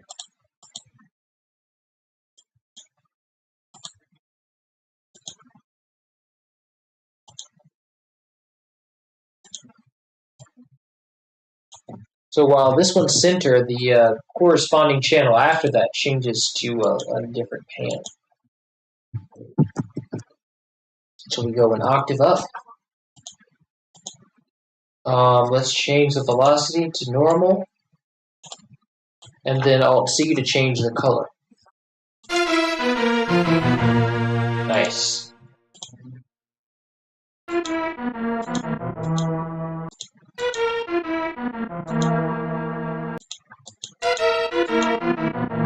This one's also center, so we can use that same channel.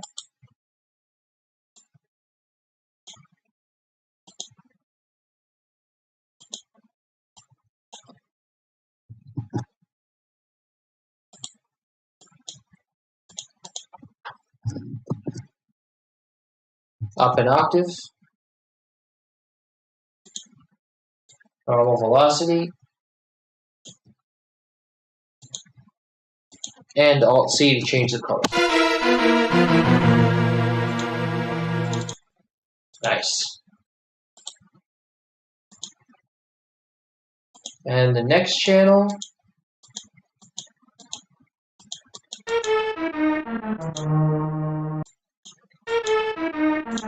Center again. Hope we don't overload the saturator on this. It'll be this channel right here.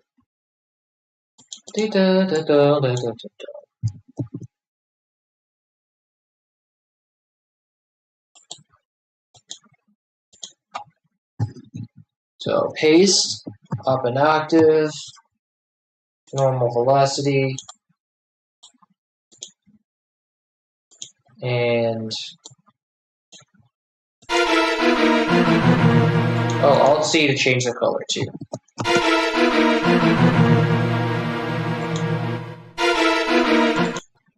Nice. Not too bad. I might automate the saturation knob.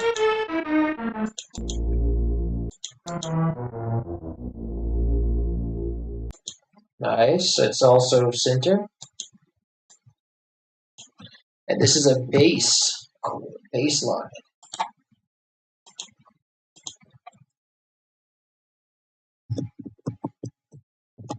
Up one octave. Yes.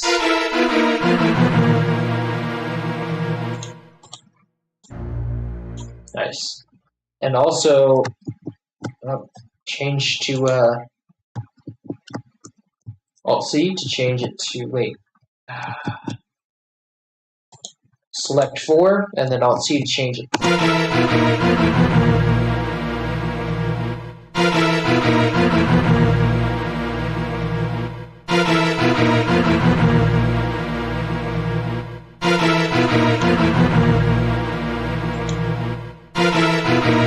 Cool. And then now there's some drums, I believe.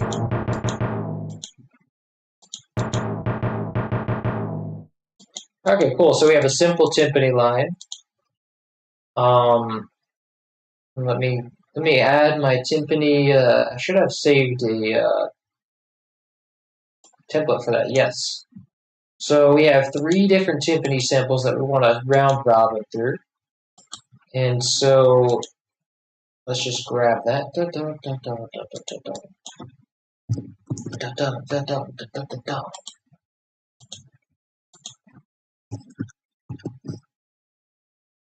Let's bring it up to, yes, our sample selection.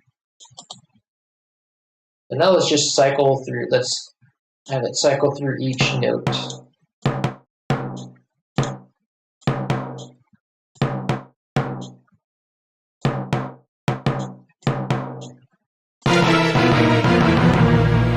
Nice. So for the full thing, we have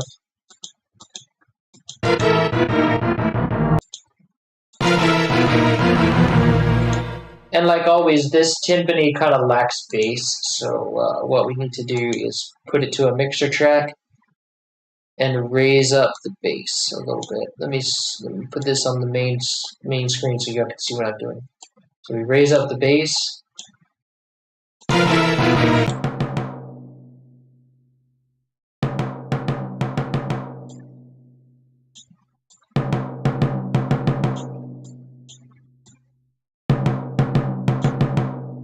Nice.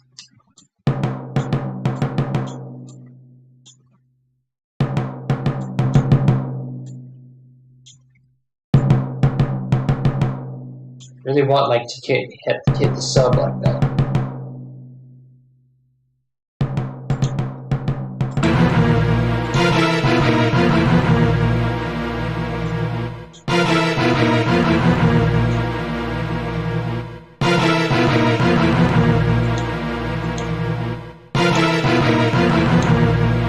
So now let's check how the volume is doing, because these are a lot of loud notes here. Not too bad. I think what we can do is automate the saturator knob so that it's not going to be, because if you look at it, actually that light isn't lighting up too much, because if we turn it down,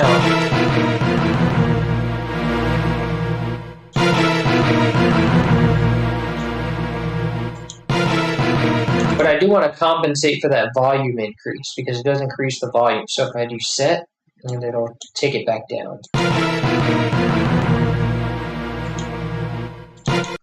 Now we're at normal volume and we can make some more room for the timpani.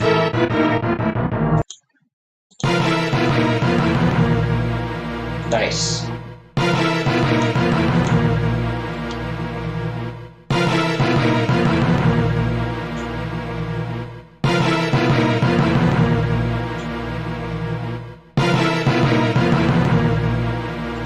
Beautiful. Now we can also saturate the timpani.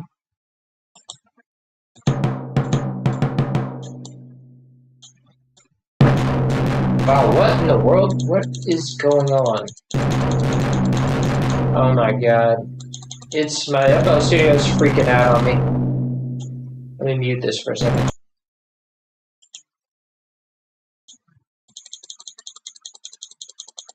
It's probably going to freeze up on me. Alright, finally. So now, let's remove some of the... soft tube makes this thing freak out a lot. This thing can't handle something like this, I don't know why. Just has a weird thing about this saturator knob being on. Or if multiple of them are open at once. So stupid.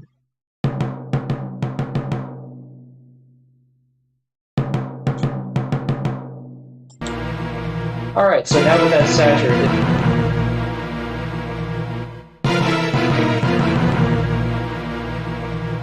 Nice.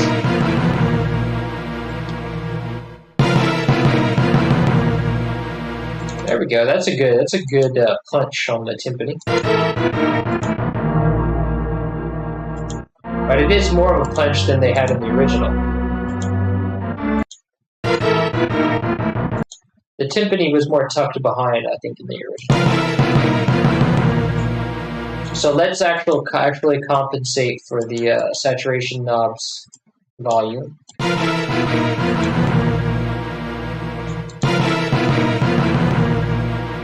Nice. Let's also give it a little reverb because it's supposed to have a little bit of... you want everything to have a little bit of reverb. If it's going to be like a true orchestral composition, everything's in a reverb hall, so it's going to have a little bit of, you know, some little something going on.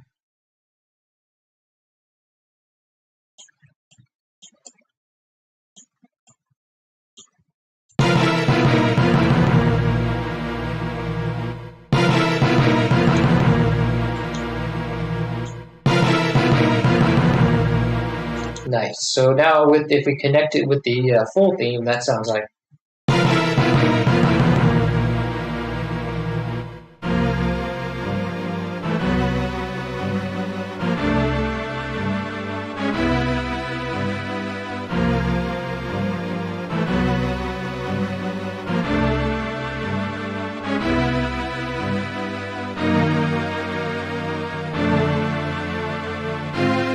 But now the rest of the theme is kind of sounds weak. So what we want to do is automate the. Well, let's raise everything up first of all.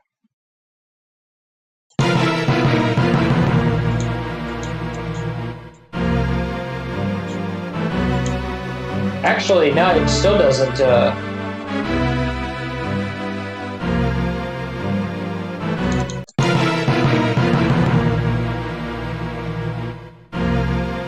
Oh, because the chords patch is automated for some reason. Initialize song with this position? No, absolutely not.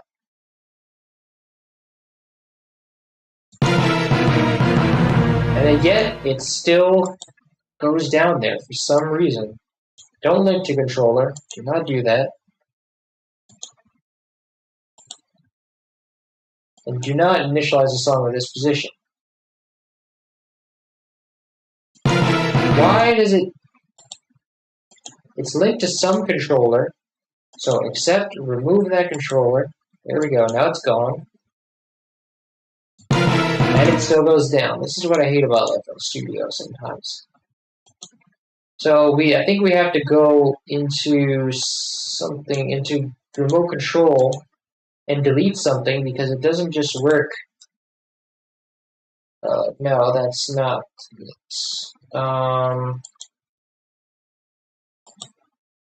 It doesn't work if you just remove this initialization. See, it's still, delete initial. Now you have to go to delete initial value. So you can't just uncheck that thing like a normal person would. Now, finally, it lets it stay. So we raise this, and then it's going to. But actually, I don't mind that clipping because it's clipping off a lot of just excess thing. The only problem is I want to have it I don't want it to be so sudden, but I want it to sort of lead into that with a compressor. Nice.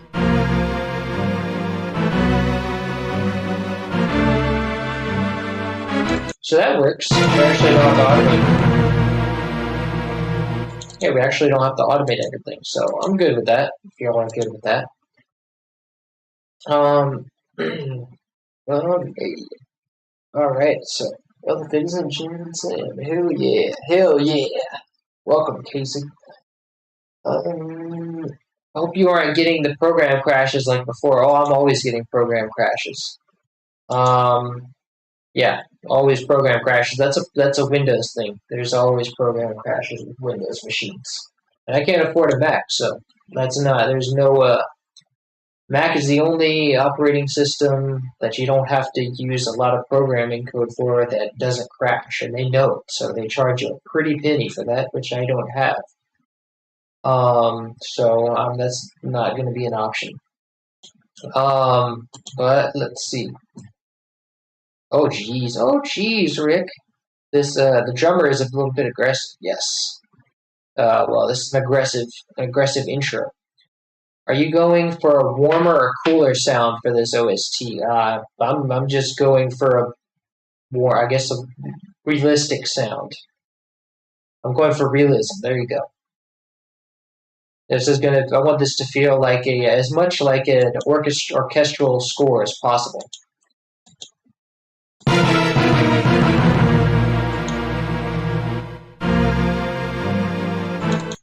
And we can probably remove, because there's this delay that's just compounding.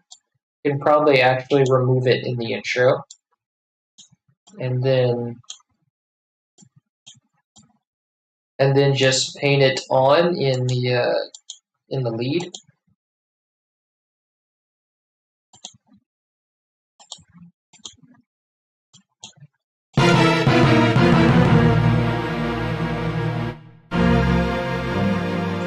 Oh wow, but that delay gave it a lot of good stereo value. So let me just put some chorus on here, some slow, subtle chorus.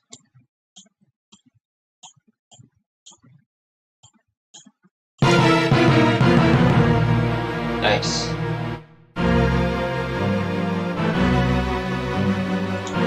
But I actually think I liked it better with the delay. So maybe in the intro,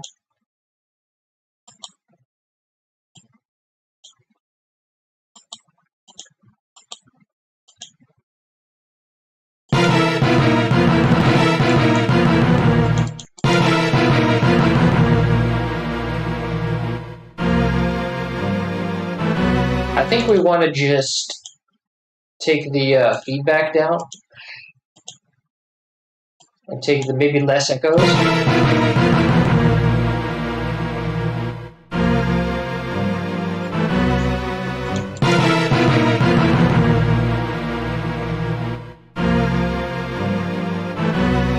Nice. Yeah, and then that way it's just more of a subtle effect. Maybe we can turn this chorus on too.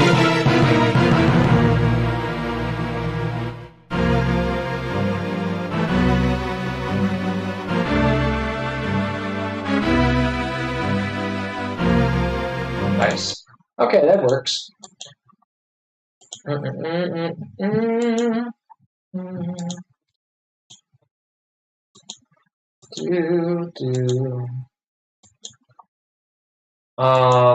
All right. So what do we have next now? I think there's this one big song.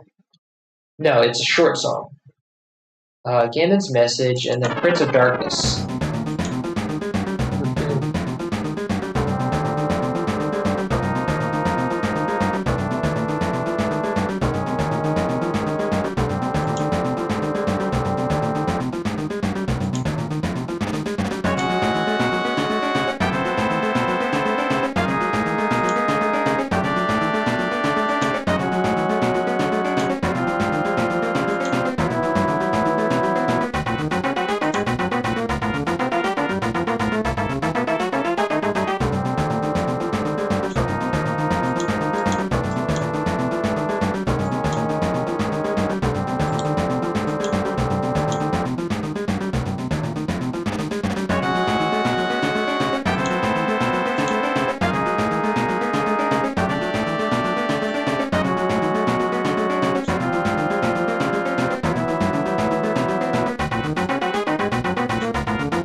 Nice. So I have my pretty much my general instruments here. Let's go channel by channel and see what we need.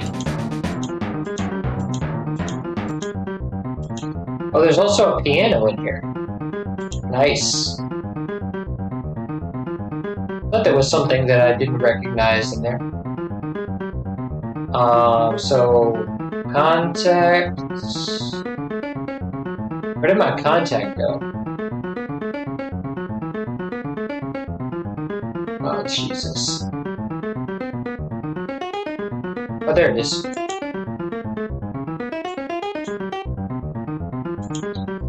So let's add our piano. There's like a little Japanese wild piano line there.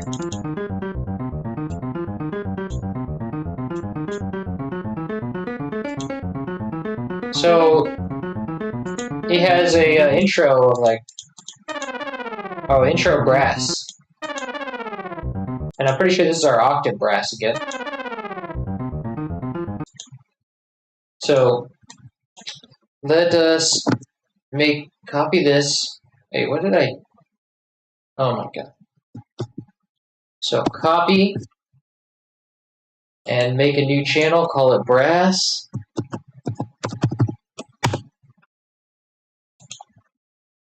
And this will be this. And then we can make the velocity normal.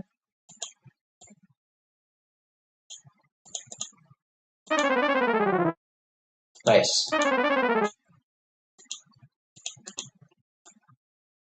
Give it a little bit of attack.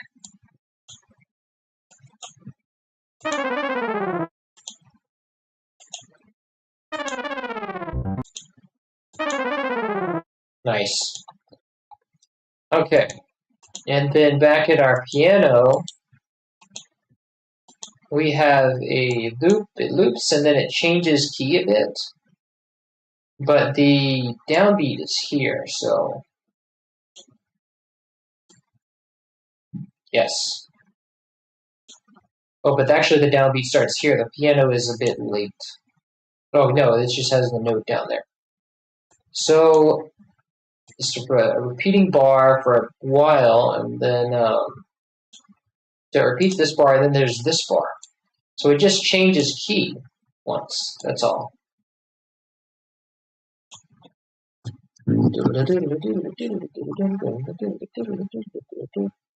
And then actually it does some other different stuff here. Well, no wait.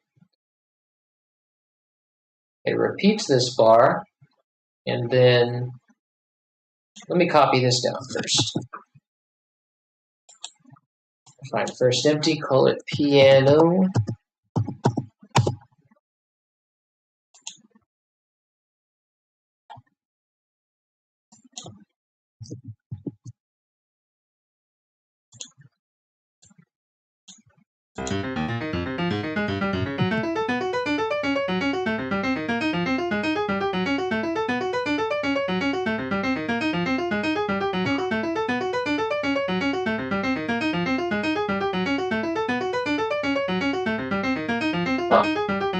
I think it changes timing too.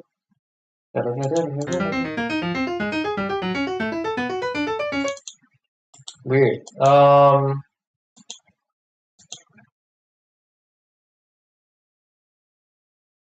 Oh, look at that. There's like different timings in here. Let me just grab this whole thing and then I'll figure out what it does later. But let me not grab the full loop. So it loops back at bar 18, or at bar 19.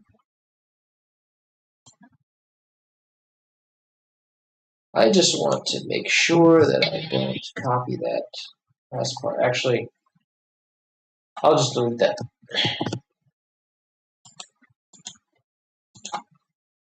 So let's delete this, copy this, delete this.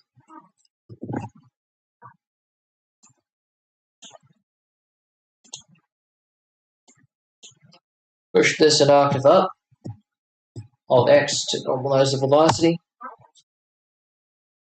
And now let's see where we're repeating.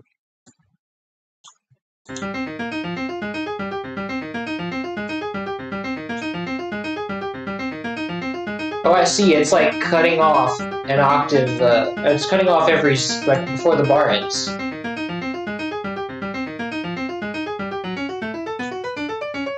So this line is in 3/4 actually.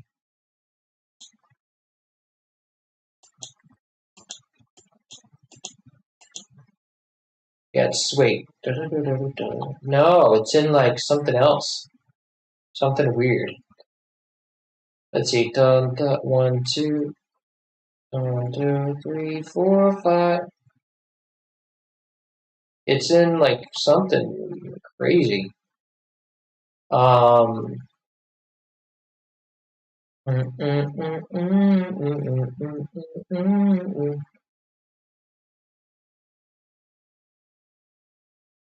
It's in like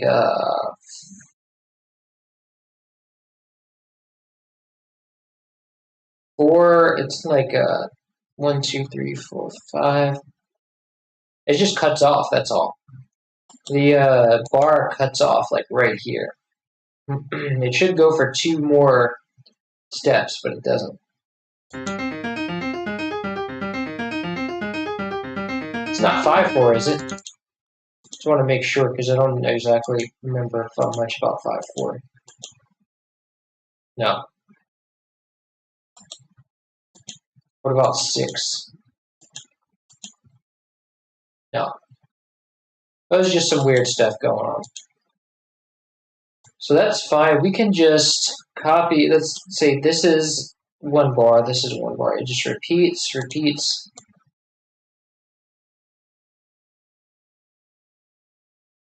And up until it changes. See, because our repeat is here.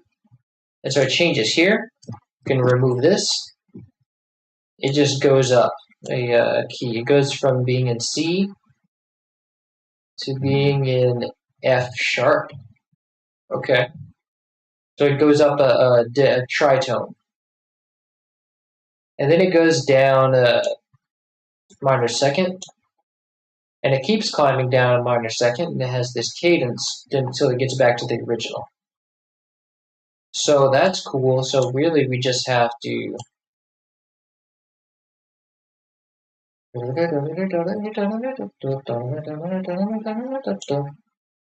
that's like some math rock right there. And then we just have this. Cut it, paste it. What are you doing, man? I swear this thing doesn't work sometimes. So we cut it, paste it. Wait, why is it? Oh, I have to focus this. Cut it, paste. Not copied again. Cut it, paste it. There we go. Finally. And so we just have to put this at our so-called next bar.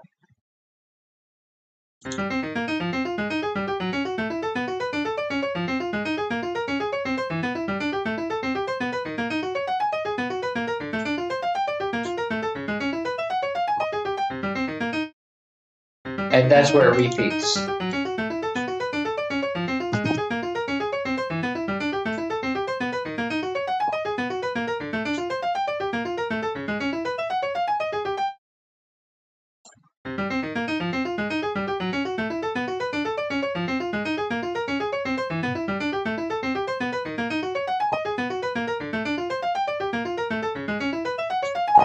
So that we should have fun trying to decipher that. But let's actually do that now. So we've got the brass starting off, and then the piano is like. Actually, I don't even really want to do all that. Let's just paste it as a whole line. It's going to be too much work.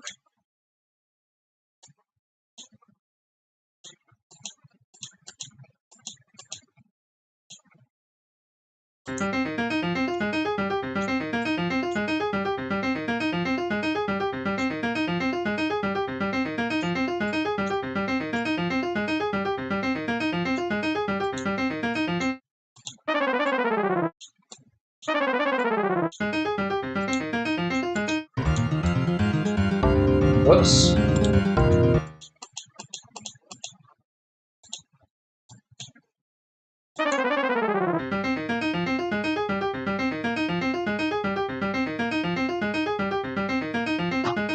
Okay, I'm tired of hearing that. Let's go for our next line. Well, actually, this one takes a while to go, so let's just skip that one and go to the third one, because it's going to be a lot of silence at the beginning. Sorry, so we have our snares.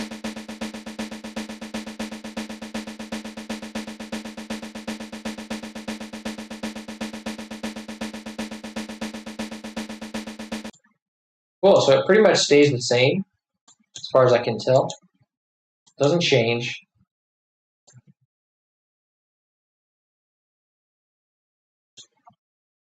And so we really just need the one pseudo bar of this. It's really just 3/4, but with one note removed, so it skips one note. So let's find first empty, call this snares.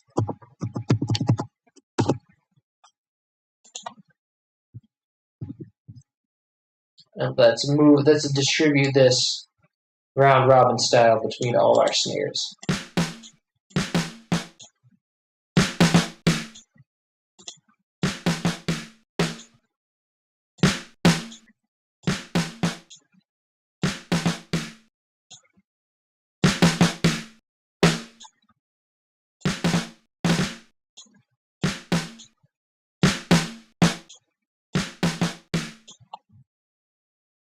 Cool, so that's our bar. Let's see.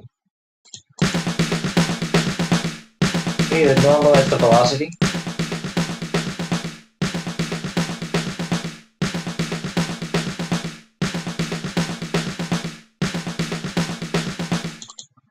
I really wonder if there's a time signature to describe this. What if it's like something crazy, like 16?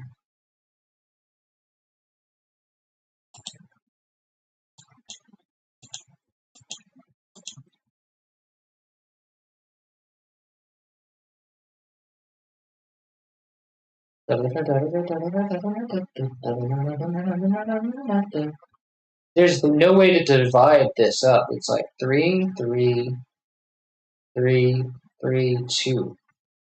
So that would mean it would have to be divided into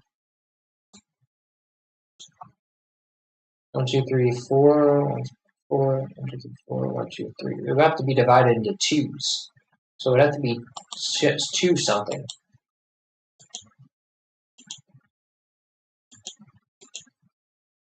And so how many 2s is this? 2 pairs, let's see, 1, 2, 3, 4, 5, 6, 7. 7 2. But you can't set this time signature. Oh wait, yes you can. 7 2, but it doesn't do cleanly. Like it's not one bar, but let me see. It could still maybe do that. Let's see.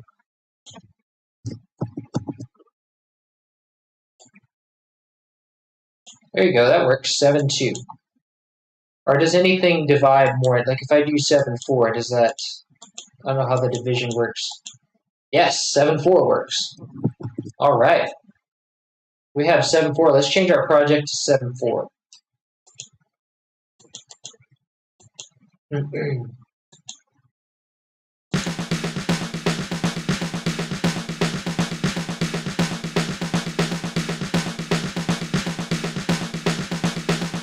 And actually, so this round robin line, we can have it go for 2 bars if we know we still have the velocities to do that, but we can just change it.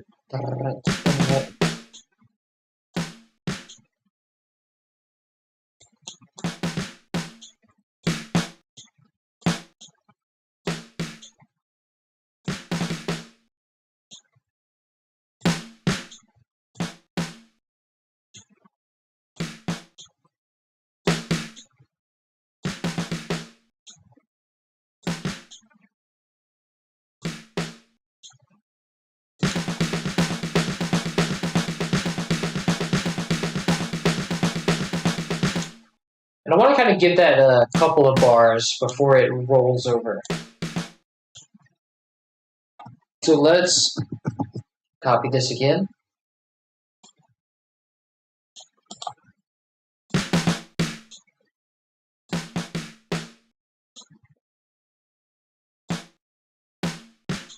We can delete this time signature because it's going to spread it across the whole project.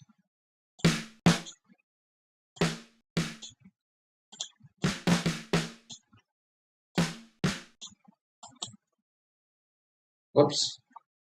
Wait.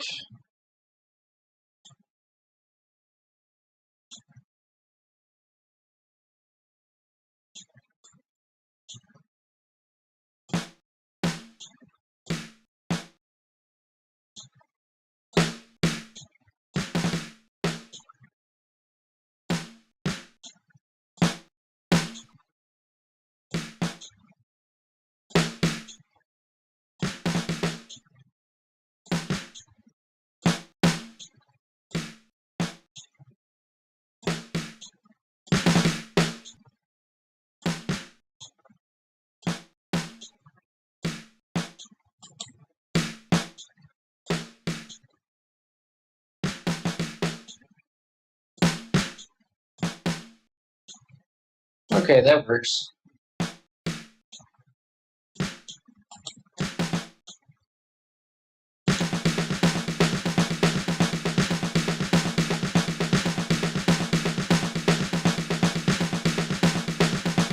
All right, so we have a little bit of a time signature to do. Let's see.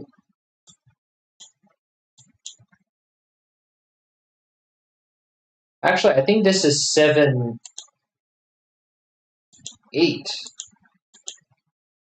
7/8. Yes, because the bar rolls over right around there. Oh, what? No, I have to change the, I forgot if you change, like, the numerator, you have to change the tempo of the project. So we don't have to do that.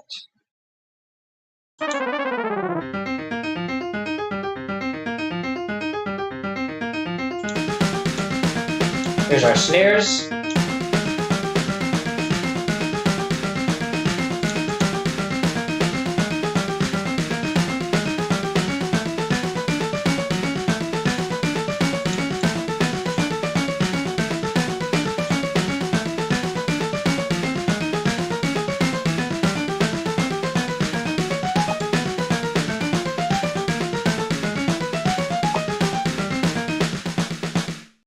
Oh wait, but it cuts off early for some reason. Oh yeah, this is the this is where it cuts off. Oh wait, did I cut that line off a little bit early? Wait, hold on. That's okay. I can kind of predict where it because it's all these are just loops. So if I just add another loop of it in that next bar, it'll work.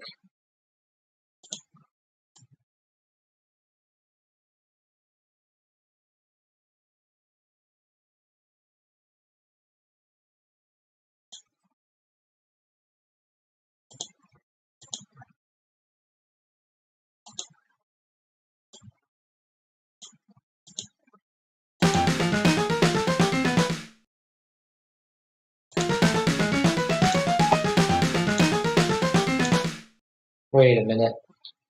Something's wrong here.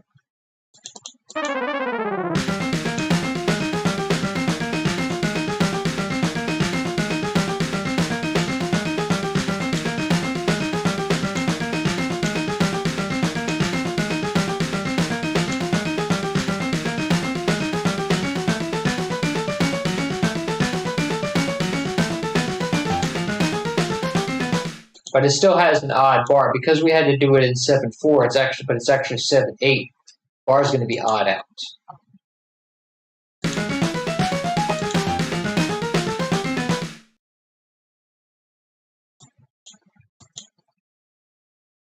But this should not be, let's see.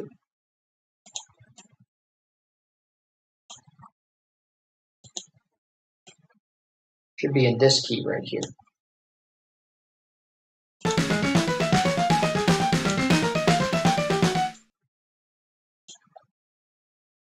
No, it actually works like that. That's the bar it should be in.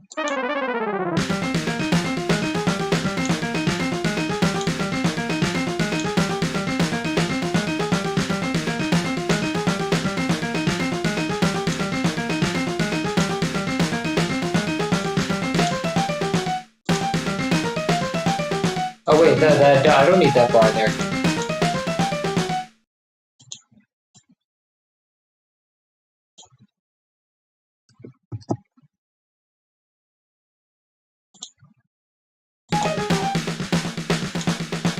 I think I'm missing 2 notes here.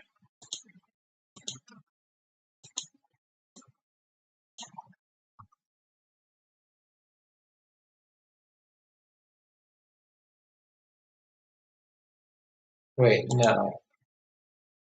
Oh no, because that's the middle of the bar right there. So I don't know if I actually have. If I only had, it might be worth calculating the tempo because I think I just have to double it to have this project be in 7/8.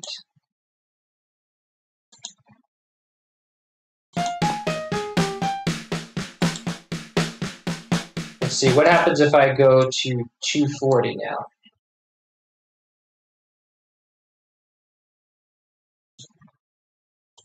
If I go to the Prince of Darkness thing and just remove the events. Yeah, it works. Cool. Now we have this thing in 7/8.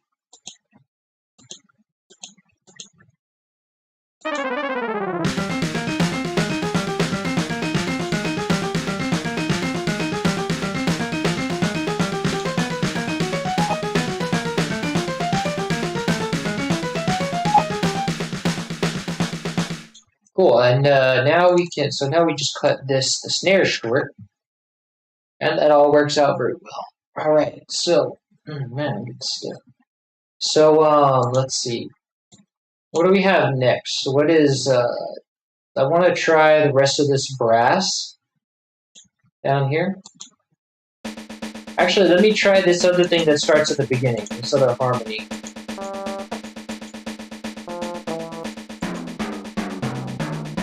Oh look, we have a timpani line. So the timpani line goes like this, and then up, and then like that. So, and then it just stops. So let's find first empty, call this timpani. Ugh.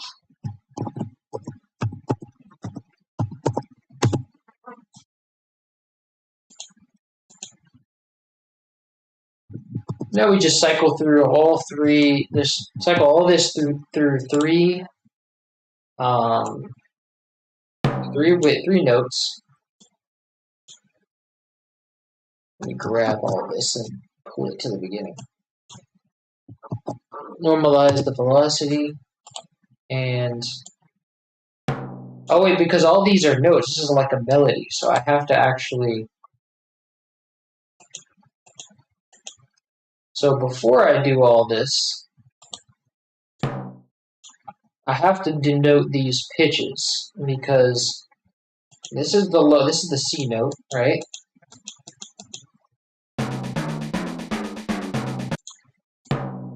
So this is this note right here. So we can all just put this like this, and then I have to go up 300 cents, up 500 cents, and then up 800 cents. So does the fine pitch go that high? Yeah, it does. So now I just have to select all of these and raise it to 300.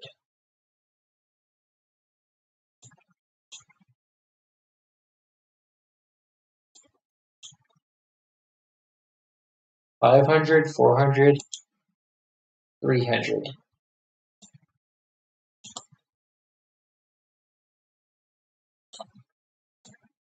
Oh, but I have these up here too. That's okay. If it doesn't go that high, I can just automate the regular pitch. So this one is going to be 500.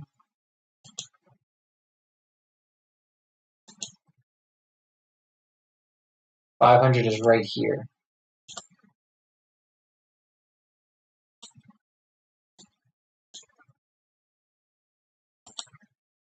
And then after this, we could just automate the pitch to be higher. So we want it to go, oh, we have to go down. I'm going to keep these here for now, and then just automate them later for reference. And so now we just have to select the next runner up. That's going to go from, oh, this one is the next runner up. This one's going to go, these are going to go up. This is, we go to 700 now. So that's 1, 2, it should be 700. Yes, this is 700.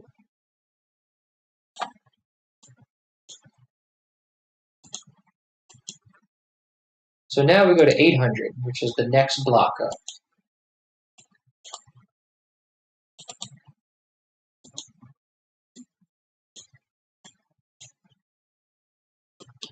Cool, so now we have the note find pitch reflecting this melody. Now we can cut up the, we can just kind of round robin the notes.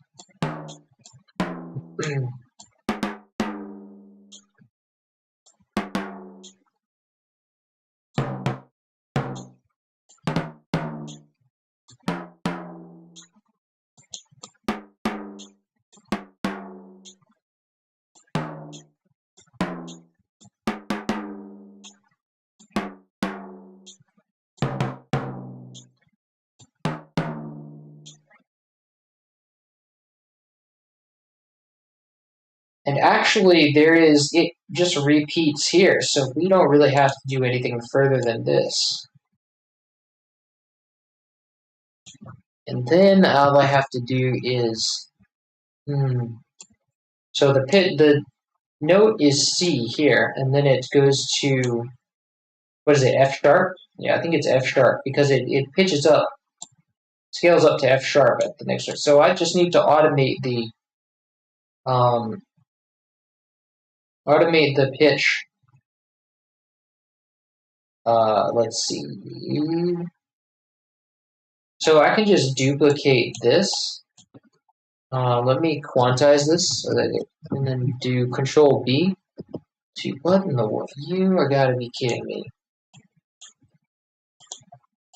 Select this, duplicate it until we get to here. And then this is going to be where I switch the pitch in the automation. And this stuff I can kind of, let me undo this. Oh my god. No. Paste this, and then Shift I to select everything here, but now it's selecting these, so I want to Control Shift, deselect all these.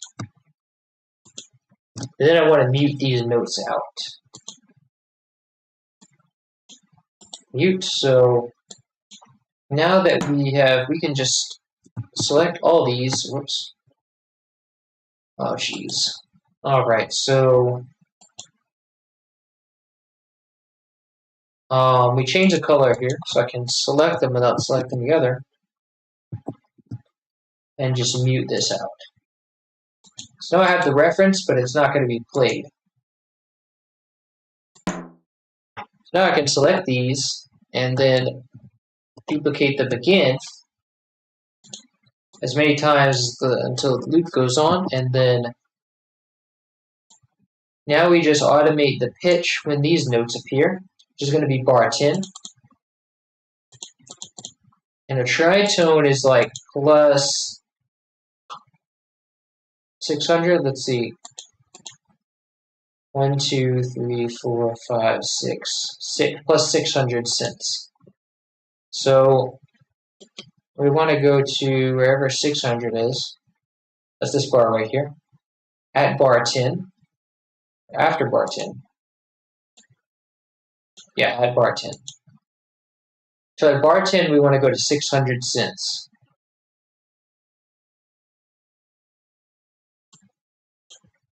Let me zoom in so I can select exactly 600 cents.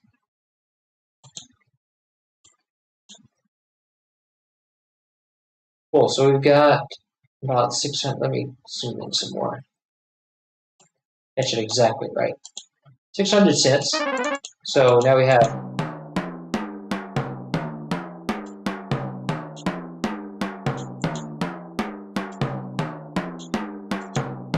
and then that bar 15, it goes down one note, once like negative 100 cents, and then 16 is negative 200 cents. But actually, no, just less than 2. So we're at bar 15 where we want to be at 500 cents.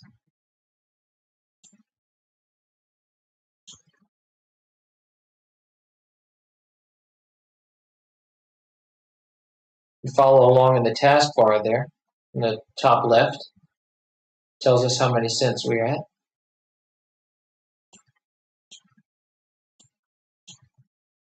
$500, and then in the next bar, we go down to 400.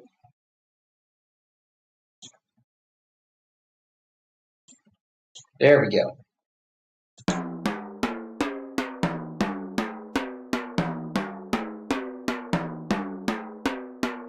Wait a minute.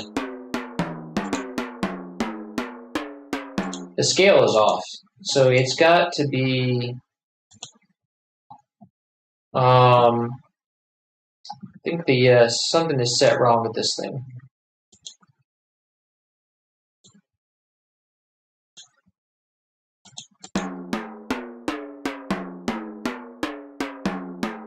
Oh, I see. You have to input 0 here.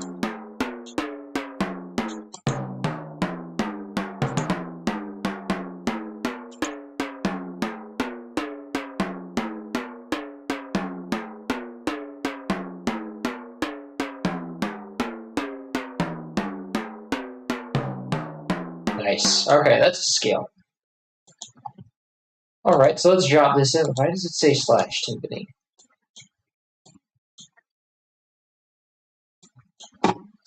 Shift timpani. Shift T. Okay. Let's drop this in. Is that a full? Oh, it stops right here. That's right. The timpani takes a rest.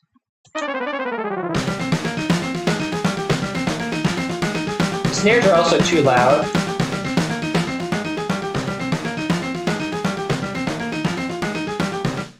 And I think the snares are higher too. Yeah, that's right. They were like throughout the game, they're like pitched up like a fourth.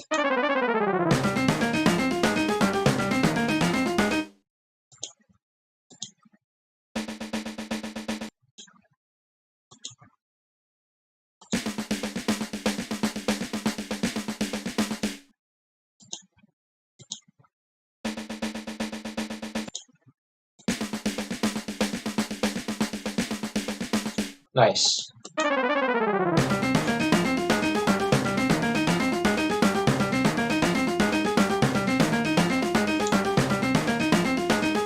Oh. You should read the comments more. Yes, I should. Sorry, I just get lost in this kind of thing. Oh yeah, you tell the song is in 7/8. Well, I'm glad I figured it out on my own. I'm glad for that journey. Oh. Yes. The final boss music time. Oh, is it the final boss? Yeah, that's right. It is the final boss. The guitar section sounds more plunky from what I'm hearing. Is it the pitch bending in the original? There's no guitar in this song. And I don't think there's any pitch bending either. This is at the right piano section. Yeah. Hope you're doing well. Welcome, Jer. Welcome. Welcome to the stream. So, should read the comments more. Just change it to 70. I see now. Yeah. Whoops. Sorry about that. I gotta try to read the comment section more. So.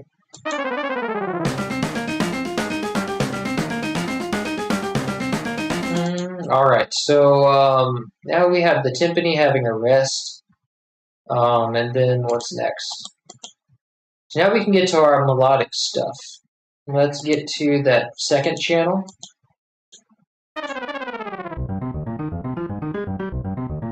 But I think the piano is too high. No, it's not. It's just darker in the original. Might have to boost the bass a bit whenever we get to the mixing phase.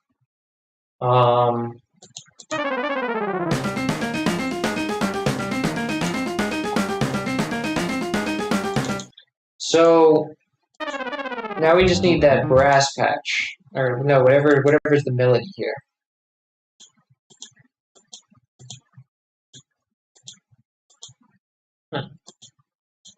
Oh, because I don't have any of the channels selected.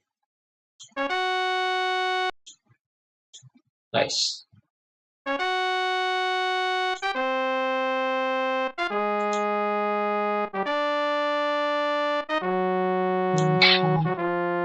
And this is probably like a delay, right? Oh no, it's more brass.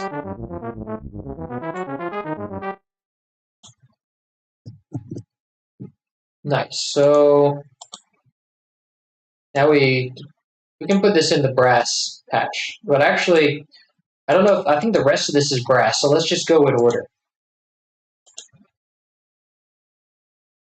So those last for the third, no, the fourth, third, and fifth. Fourth, fifth, and sixth. Oh, we have more brass intro.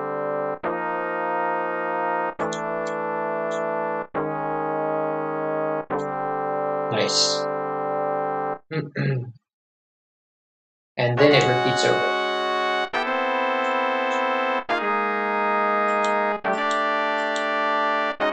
So let's copy this. And let's also change our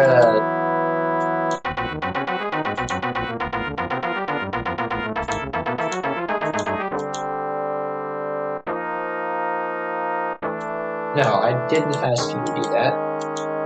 Just change the time signature.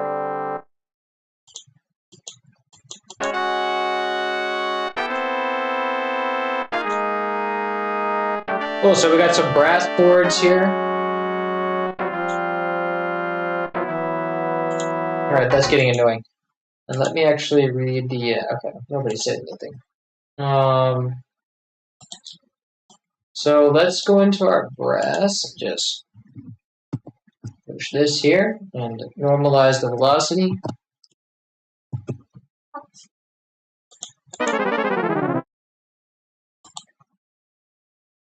And then we also need that downbeat here. No, not 4/4.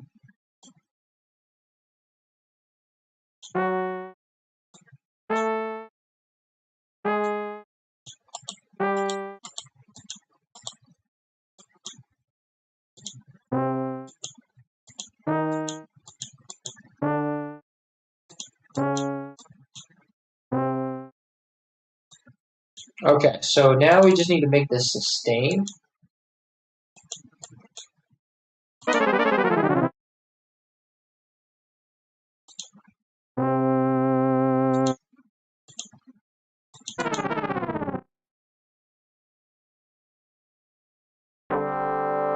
Oh, this is trumpets.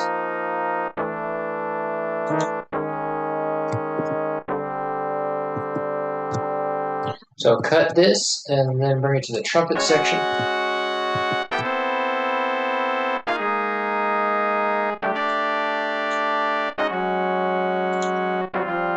Technically, that's also trombone. That's trombone range. Whoops.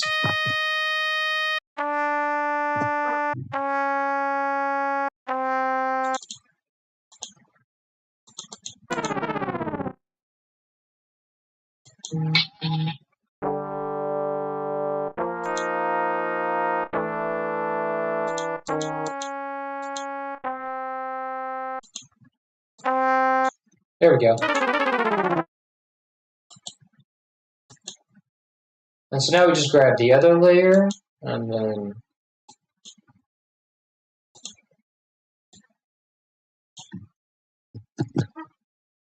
Do do do do do.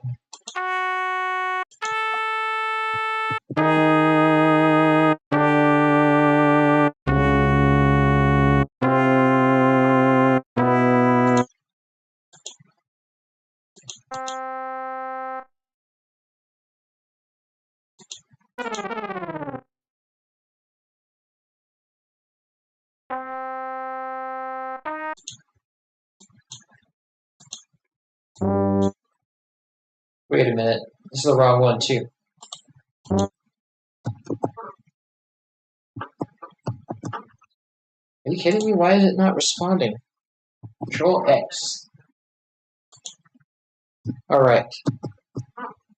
Let's normalize the velocity for this.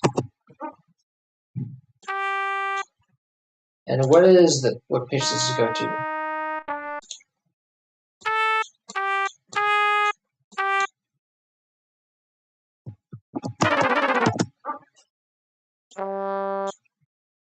So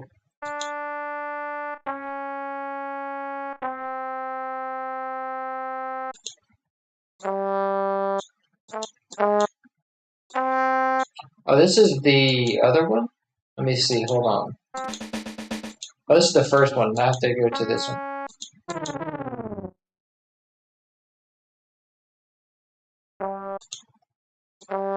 Okay, this is the right one. There we go.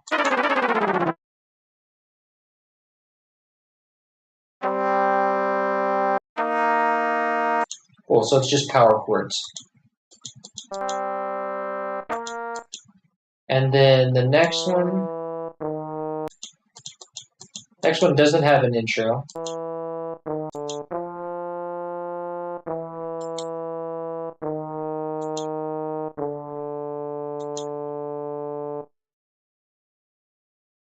This one's just an octave layer. No, it's not an octave. It's like a sub-6th, sub-7th.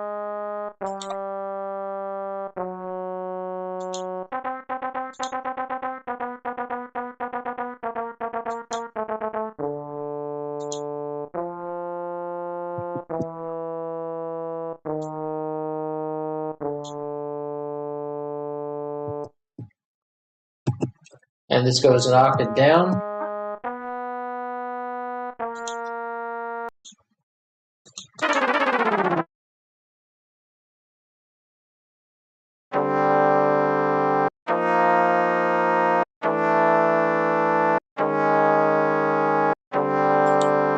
Nice. And then we have the brass from the second channel.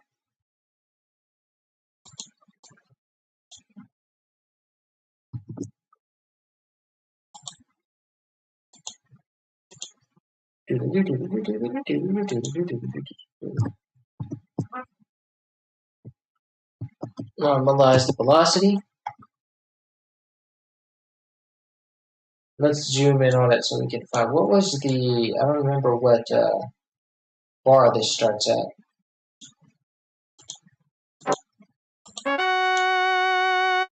11, that was close.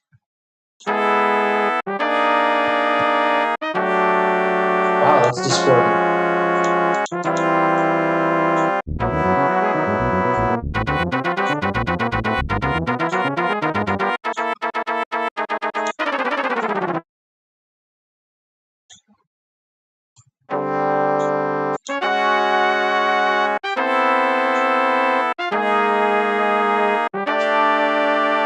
Nice. Although that brass section is still a little loud, and so is this one.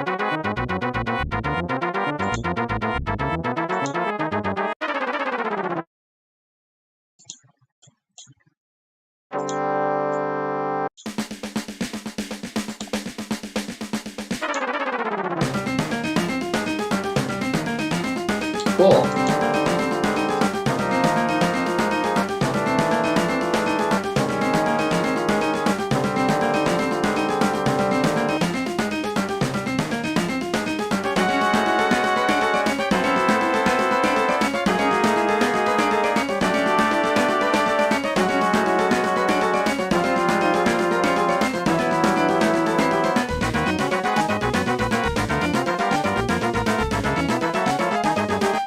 Nice. So now, is there any panning in this song? Is what I want to know. Let me check chat first.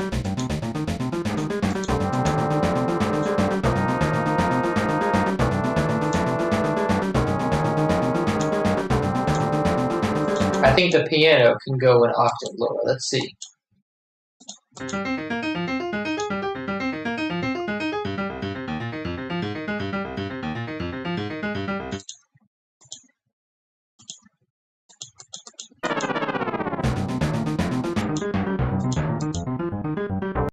I think you might be right.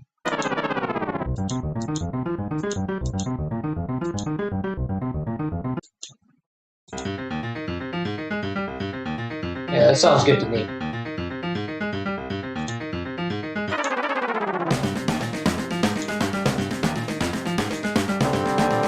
Works better too.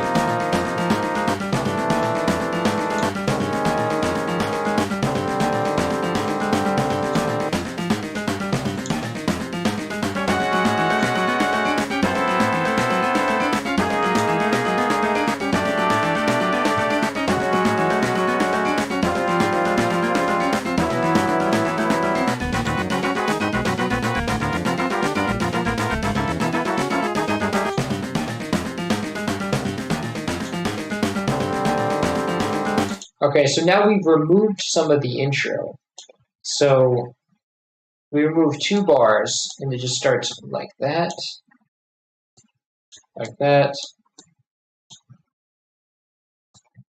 We have to keep the same loop point, so this has to start like at the same part, like at the same part as it does. So the snares have to be all the same, otherwise it'll sound different.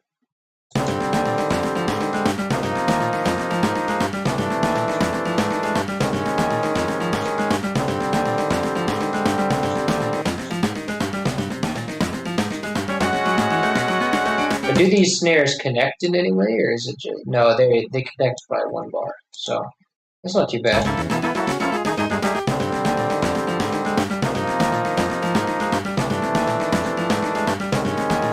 Okay, now we just need the ending. Where does it feel like it's going?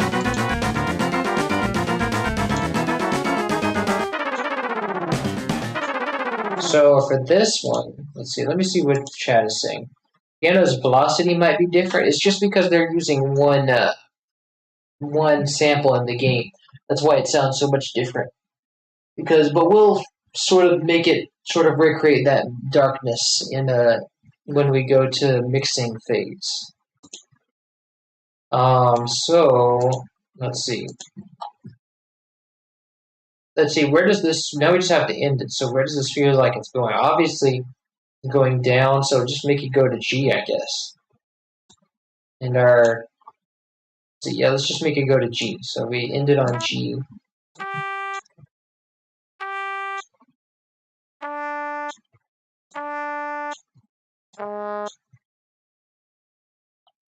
Or at least G is the top note.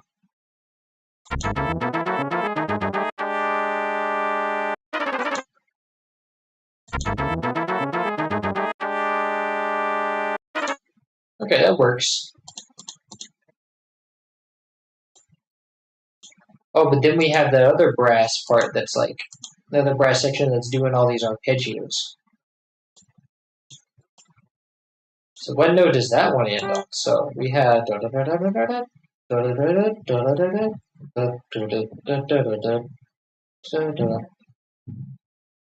let's see. So try it on there.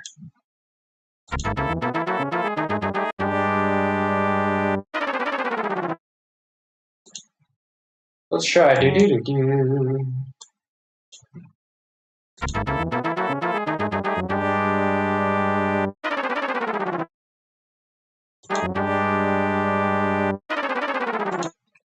What if we do like a pitch bend downward on that part? Actually, I'm in the sampler, so I can do a note bend.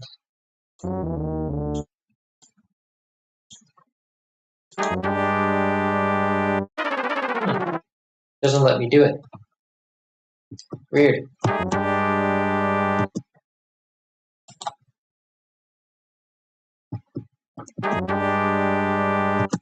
Lately, sometimes the pitch bend in the sampler doesn't work.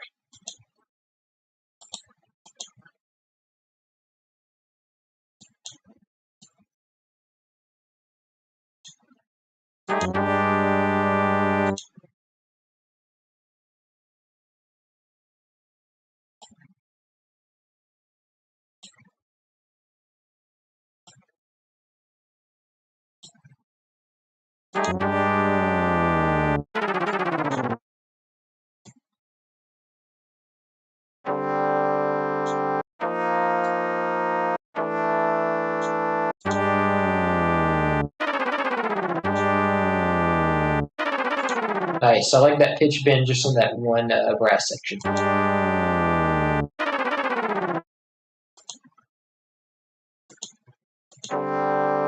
Cool. Now, what about the piano? What if we have it just do a big discordant, a big bad chord? Dum. But we want it to not be too, like, be discordant, but not too discordant. So we don't want to be reckless with what notes we choose. So this is a G, but we're doing a G sharp down here. This is like, this pitch is like, so that tuning is the same. So for the piano, we want to do like a, what was the pattern we can do if we continued that pattern downward? Because it's like 5 notes, 6 notes. It goes G, A, G, A flat. I have to continue a note downward like that. But I can do, we're all the way up here still, so that's good. Up here we have this G. But we're higher than all that, so it doesn't really matter too much.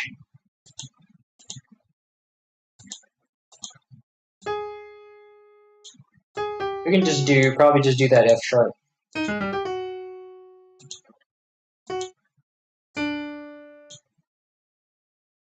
But when we go down here into the horn's range, we have to be in line with that horn.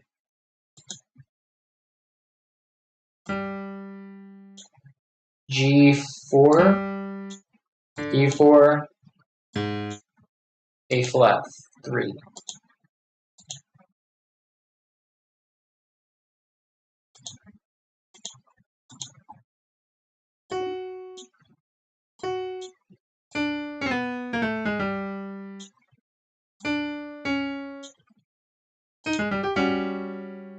Yes.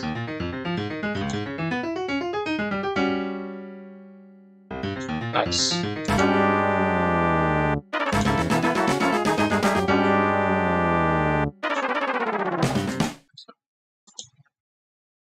And then we can make this unique and just give it a final note.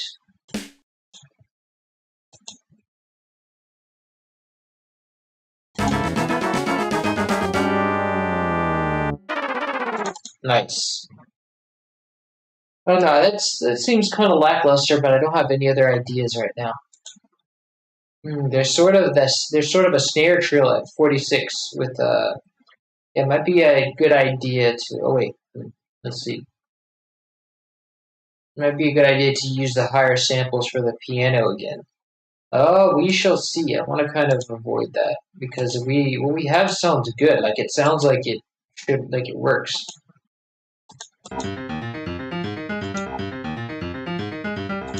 Because it works as a piano line. Yeah, that makes sense. But once we darken it up in the mixing track, it'll make more sense. Because we're going to add more bass to it and then kind of take down some of the treble.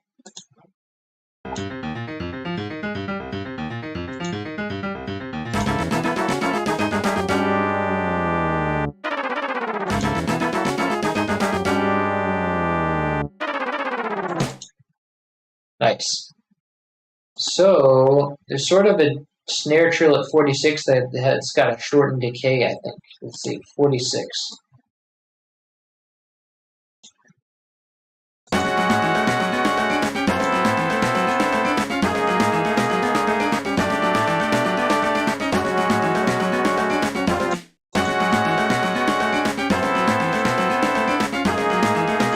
Oh, I see. Yeah, there's an odd bar. There's an odd bar over here. It's like in the ending. So let's copy that and let's make a new pattern. Well, the snares too.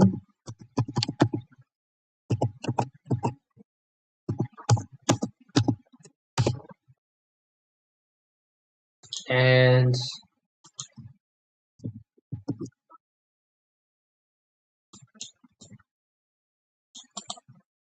let's also normalize the velocity and let's round robin this thing.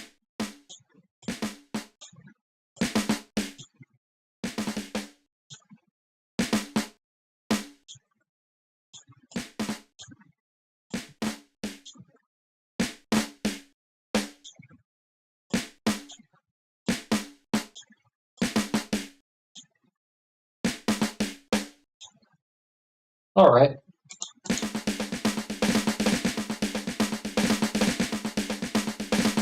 But these trills are fast enough where we can just use our rolling sample, our snare roll sample.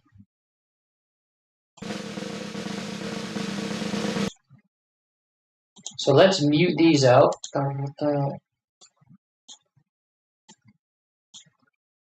I said mute.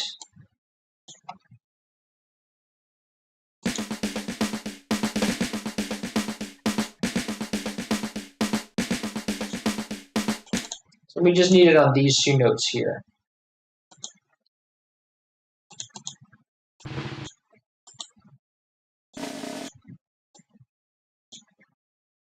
So then we need to quantize this. And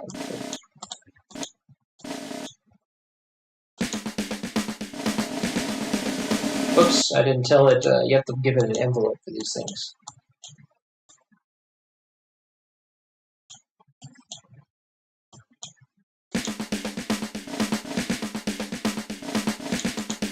And then we just need to make it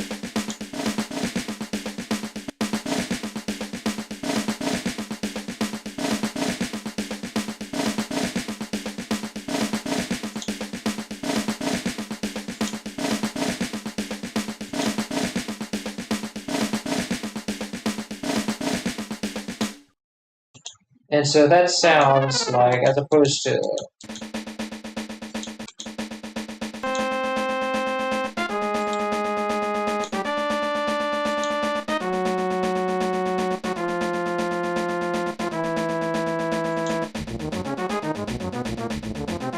where is that snare trill supposed to be?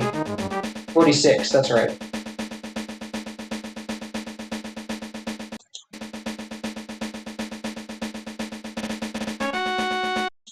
Cool, so that let's kind of compare that.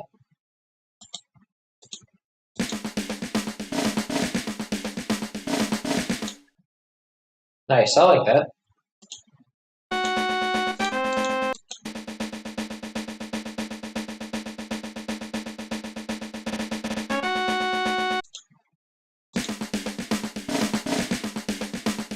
I think it needs to be, the pitch needs to be higher though, I think.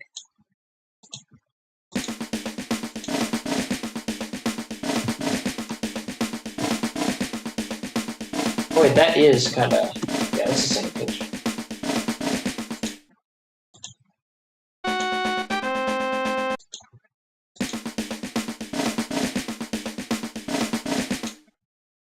Maybe not.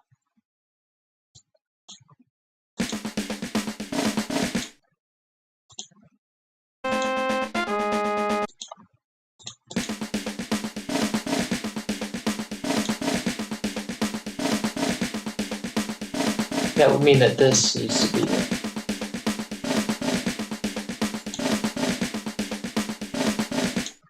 Nice. It kind of sounds clipped. And so now this new one that we do.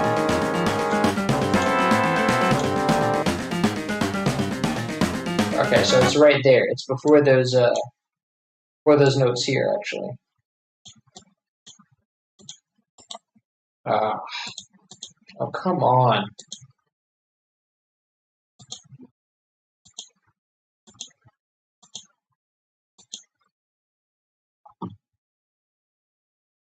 So let's change this to snares 2, and then we start with a pattern again.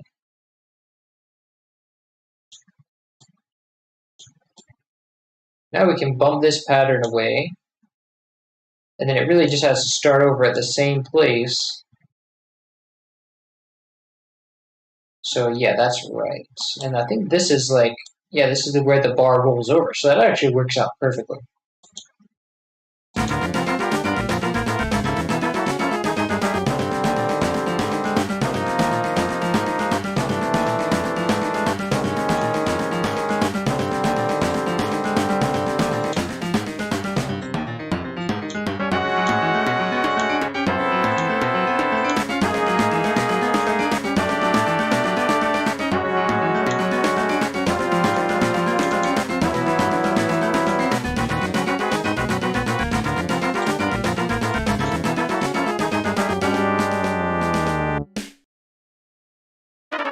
Now we just need to change out that ending.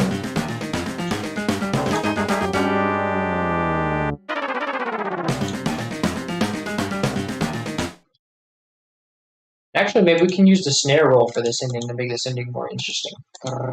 You know, just give it a little roll. So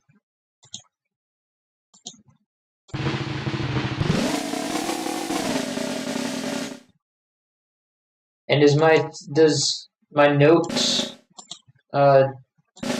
modification still not work here? Let's see. There we go.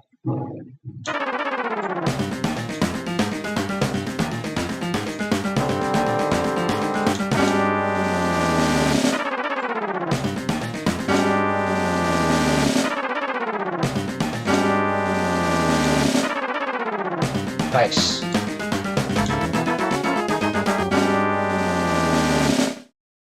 Nice. I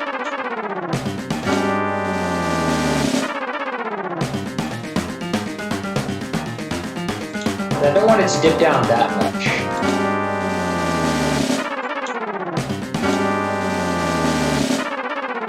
Nice.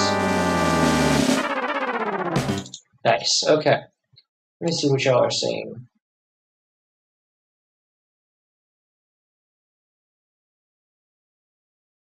Yeah, it's there we go. All right. So now we can mix everything together. Let me see, how long have I been streaming here?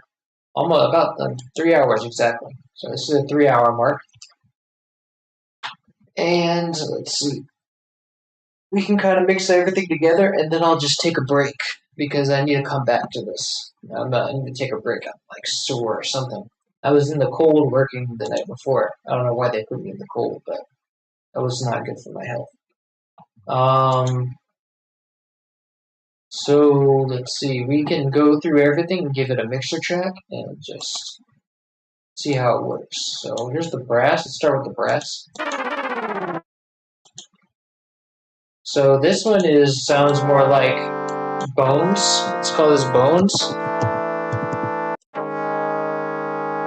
Or maybe French horns. I think it's bones. And this is trumpets.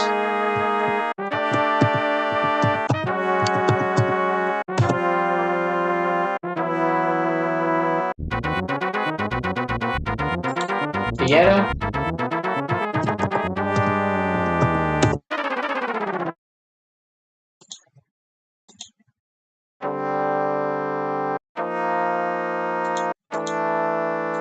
Actually, let's give all these mixer tracks.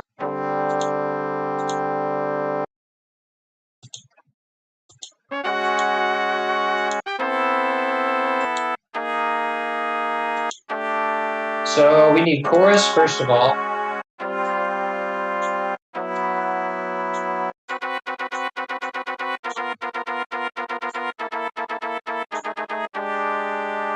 And we can stereo separate this.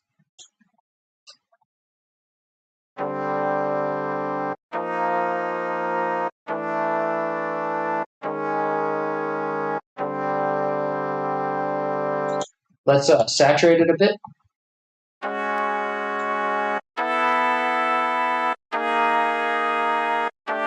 But not so much that there's distortion.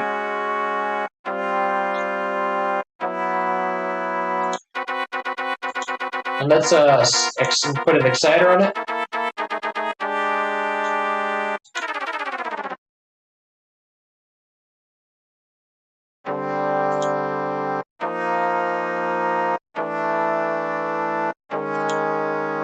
Sorry, I had a mild interruption. What's it sound like? It sounds like, so here's what I came up with.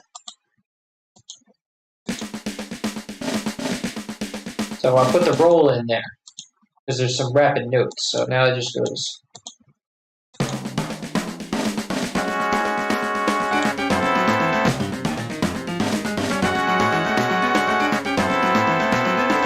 There we go.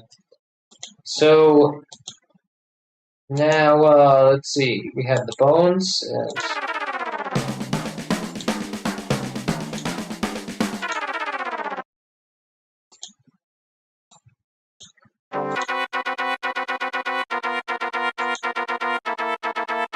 Is there any vibrato on those? No, is it just straight?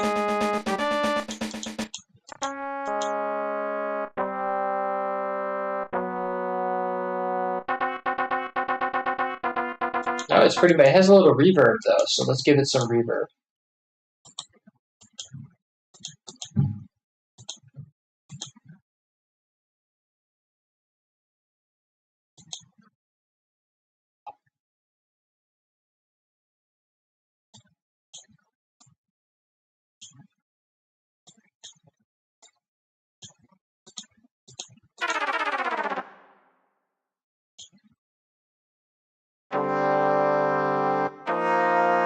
Nice.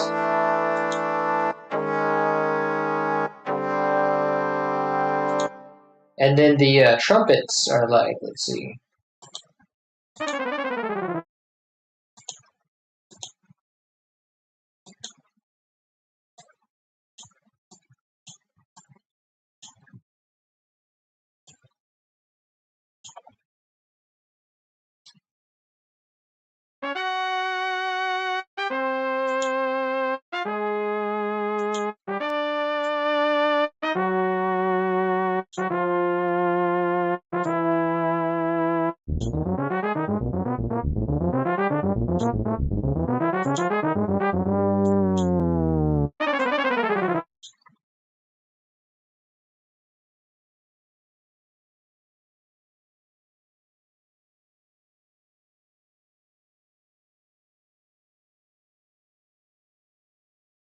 And this one we can separate by like 25%.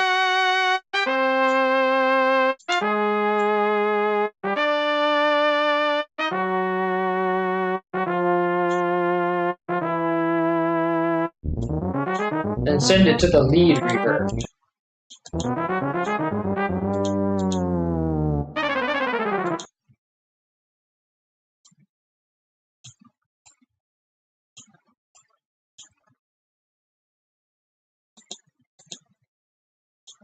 And we can probably remove all this silence. Like, we don't need 2 bars of silence. Well,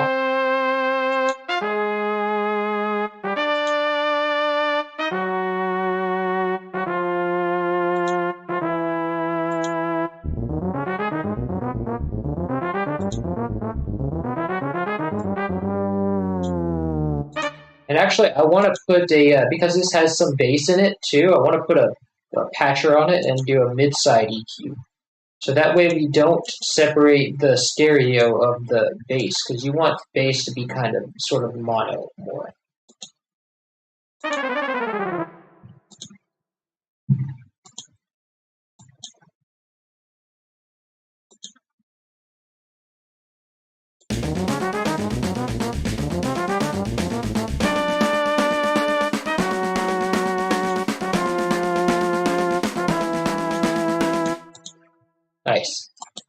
So now we can move on to the piano. Let me see what y'all are singing. I don't know why, but your drum roll sounds faster than the original. It sounds faster because it's an actual, like, the roll is more rapid, and it's a little bit more rapid. Let me see if I can slow it down.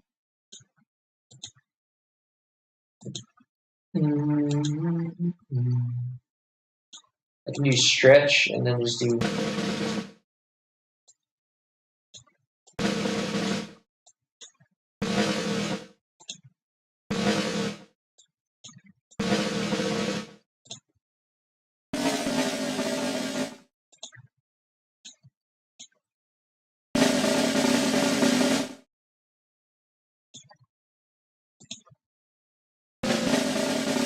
I don't think that did anything actually.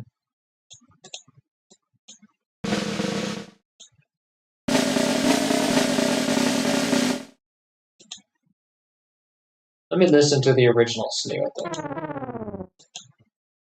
Actually, let me compare it in the sampler channel that I have. That'll be even better.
How's that?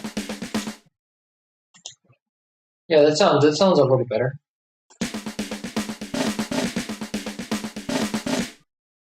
Versus, let's see, what would be the other way?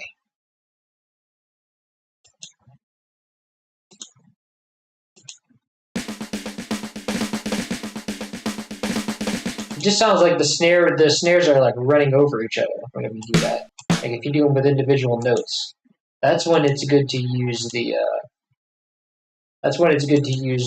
roll.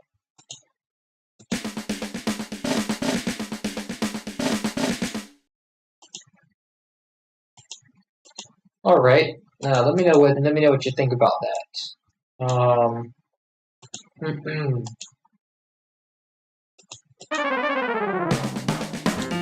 Let's try for the piano now. Let's see. We have a channel for the piano too.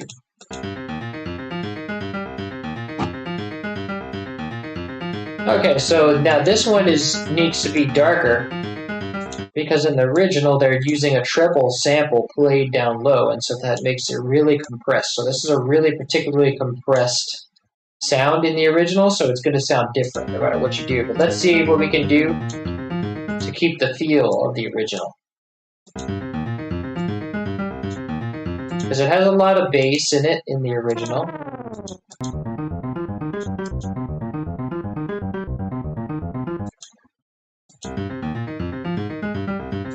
And the notes are kind of shorter.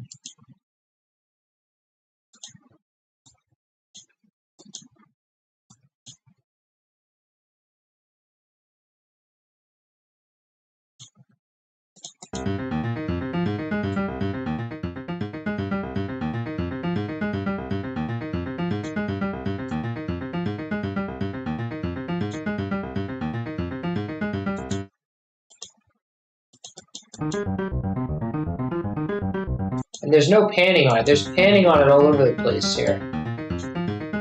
Because this instrument is mapped to be like panned from the left to the right with the keyboard. Like at player position.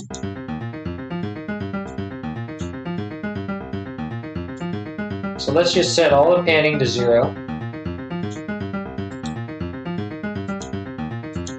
And that should take care of it.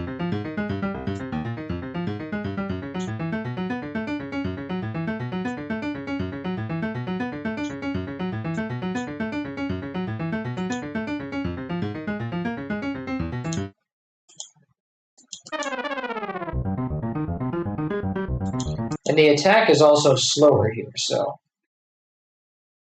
But I'm not sure we actually want that or how much we would want that to happen.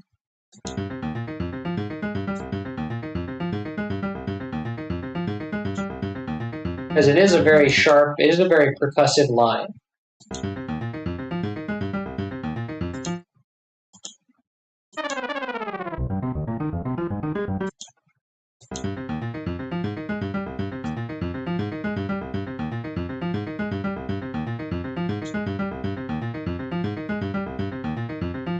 Cool. So that sounds pretty good. Now let's kind of saturate it. And give it an exciter to bring out the clarity.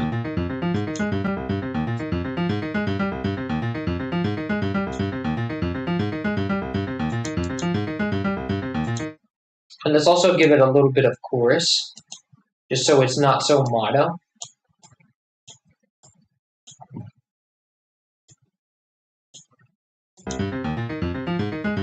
Nice.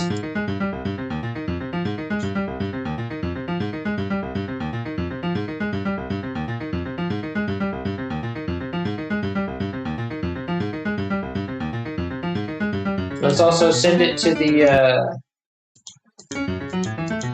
piano, the reverb.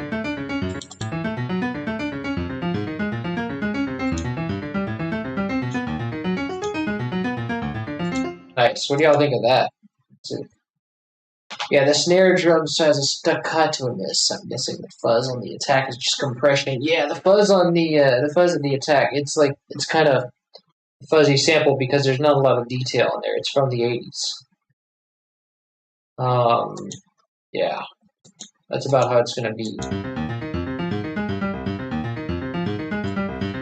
But one thing I can do is just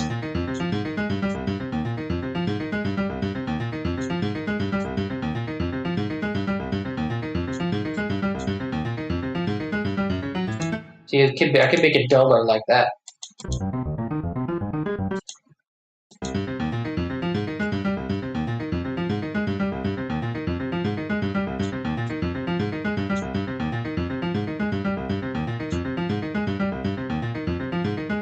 If you take the presence down, there you go.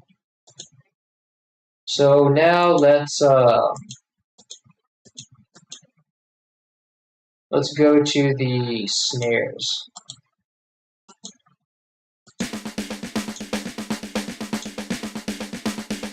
Let's also put it into the hall reverb.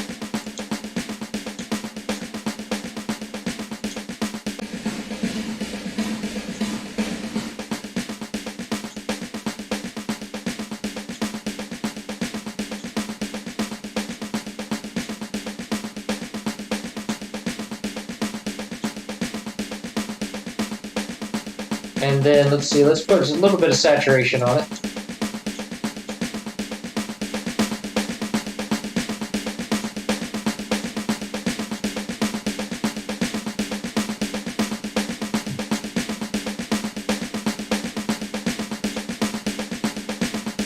Maybe an exciter too. Yeah.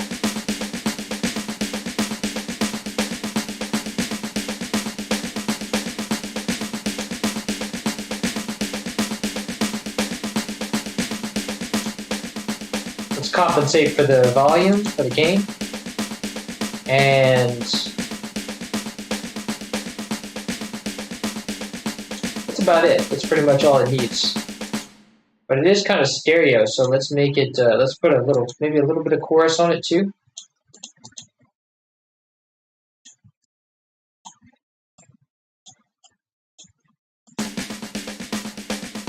Nice. Now let's go to the timpani, if everybody is good and satisfied. Yeah, thank you. All right. It's been great. I'm glad you approved it because I know you were pretty stingent about the piano sounding, pretty stingent about the piano sounding like it does in the original. So I'm glad you're happy with that. Now let's we go to the timpani now. One thing we're going to need to do is boost the bass on this. I guarantee you they probably boosted the bass on this sample before putting it into the game because it's pretty weak. Not bad.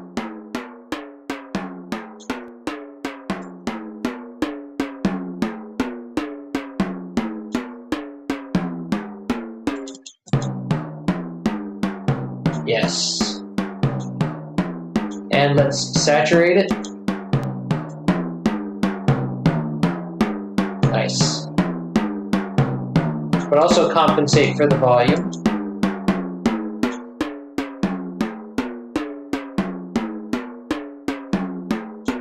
And put an exciter on it. Just a little bit though. It's already pretty clear. It's already a pretty clear sample.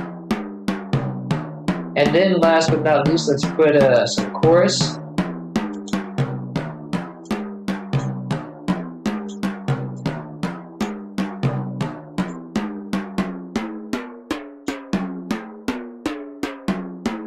Nice.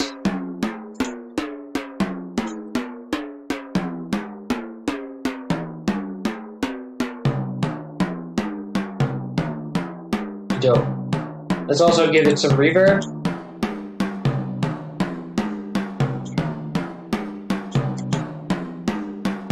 Great, I think that's the song, actually. So let's hear it all in full.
What in the world?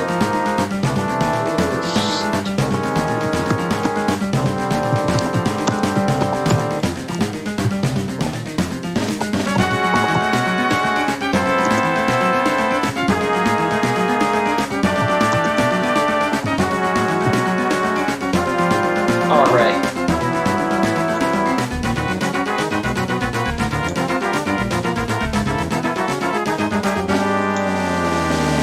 The timing of the trumpets sound off. Let's see.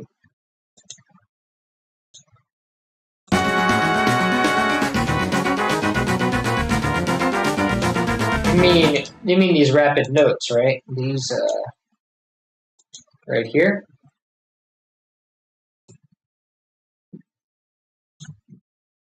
Because I know that sample sometimes has a little bit of yeah, that attack in the sample can sometimes trip it up. I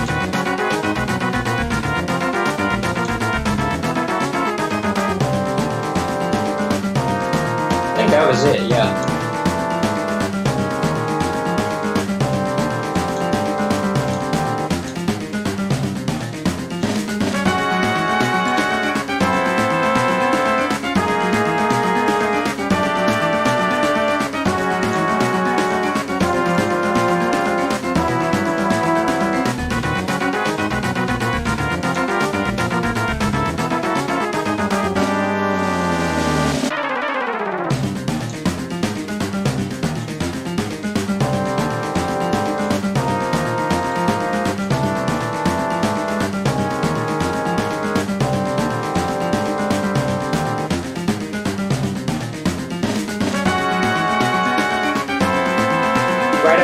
pass snare.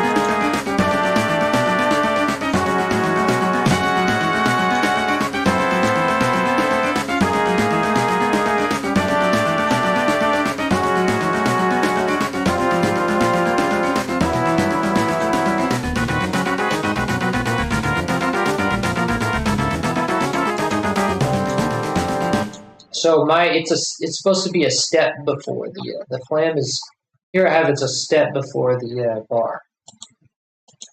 And now in the original, let's see what we have. Oh, it's a step. It starts right at the bar, so I had it wrong.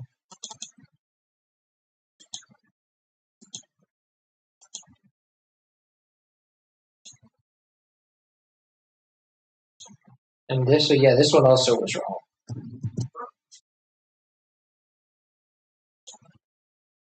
Cool.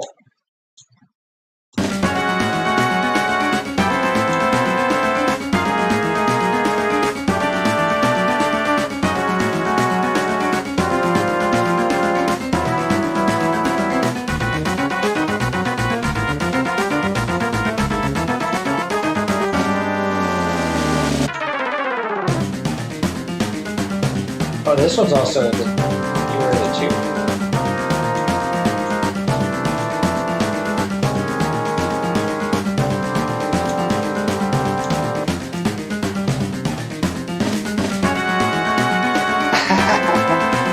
Nice. Wouldn't a link to the past also be a link to the future for these people for the people in the past? Yes, that's some Back to the Future stuff about Legend of Zelda, Back to the Past. I would pay for a movie of like A Link to the Past with Michael J. Fox as Zelda. Make it call it Back to the Past. I don't have any water left. Okay, so yeah, that's pretty much the song, I think.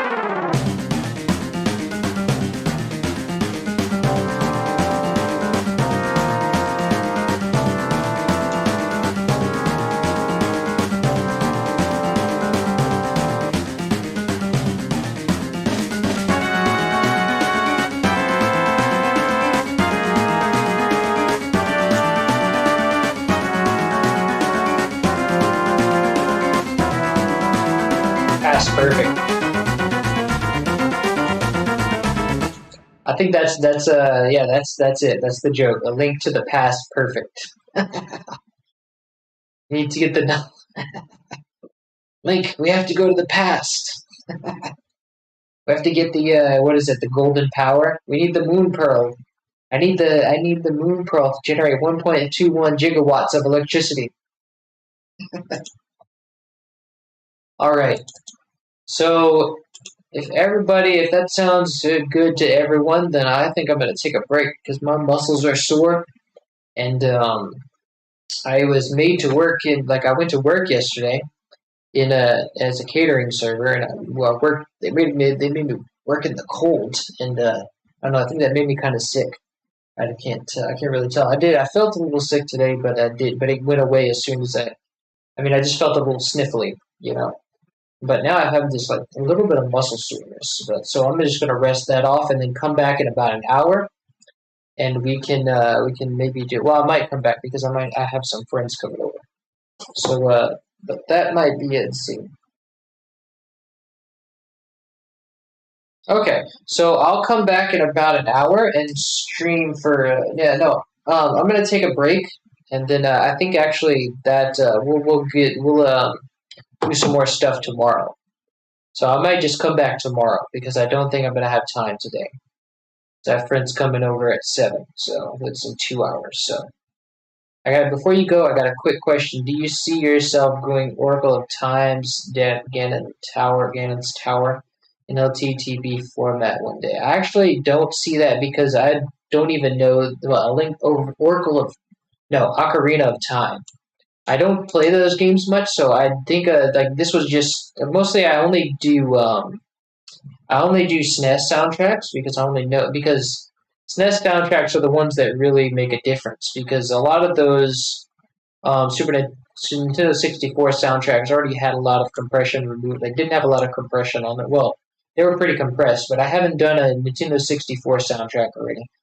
But I don't see it in the future. There's nothing planned, so we'll see. But if anybody wants to commission a song, I can do a song for like $50. That's not a problem. If I can find all the sources. Finding all the sources is the hard part, but I would say it would be $50 I would have to charge $50 for one song as a commission. So don't overwork. I hope you get well soon. Well, I'm pretty well. It's just a little bit of a muscle soreness from being out in the cold for 2 hours in New York. So that was not a good experience. That's a reasonable price. Yes, thank you. Glad you think so. Yeah.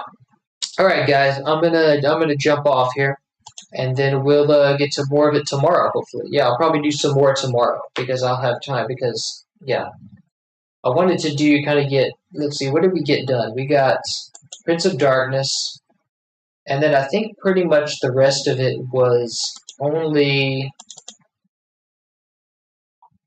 Yeah, this is the only full song we did, so I'm probably gonna go. We just did the beginning of Meeting the Maidens. We did that whole Glockenspiel thing. We did beginning of Goddess Appears. We did the release of Ganon, which is just a jingle, and then we did Ganon's Miss. So this was the only actual track we did. But these next two, no, Prince of Darkness was the only actual track we did. The rest was just modifications of the other tracks. But that took a lot of time. So what I think we're going to do is, next we have Power of the Gods, which is like a 2-minute track. Like this thing is like 2 minutes without the loop. So if you go to the... Wait, no. Power of the Gods. This is like a 2-minute track.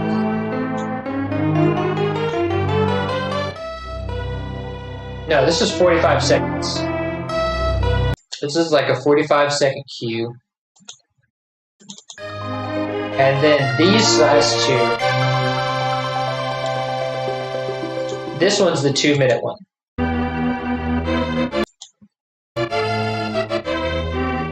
Yeah, this is like a 2-minute cue before the loop. Like without looping, it's just 2 minutes.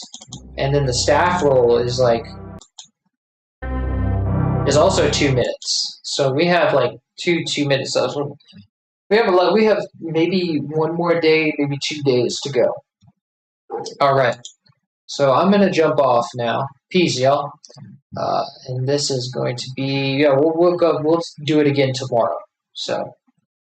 All right, y'all. Thanks for coming to the stream. As usual, the MP3s will be on my Discord if you want to critique them. Well, really, only the I'll put up the MP3 to Meeting the Maidens and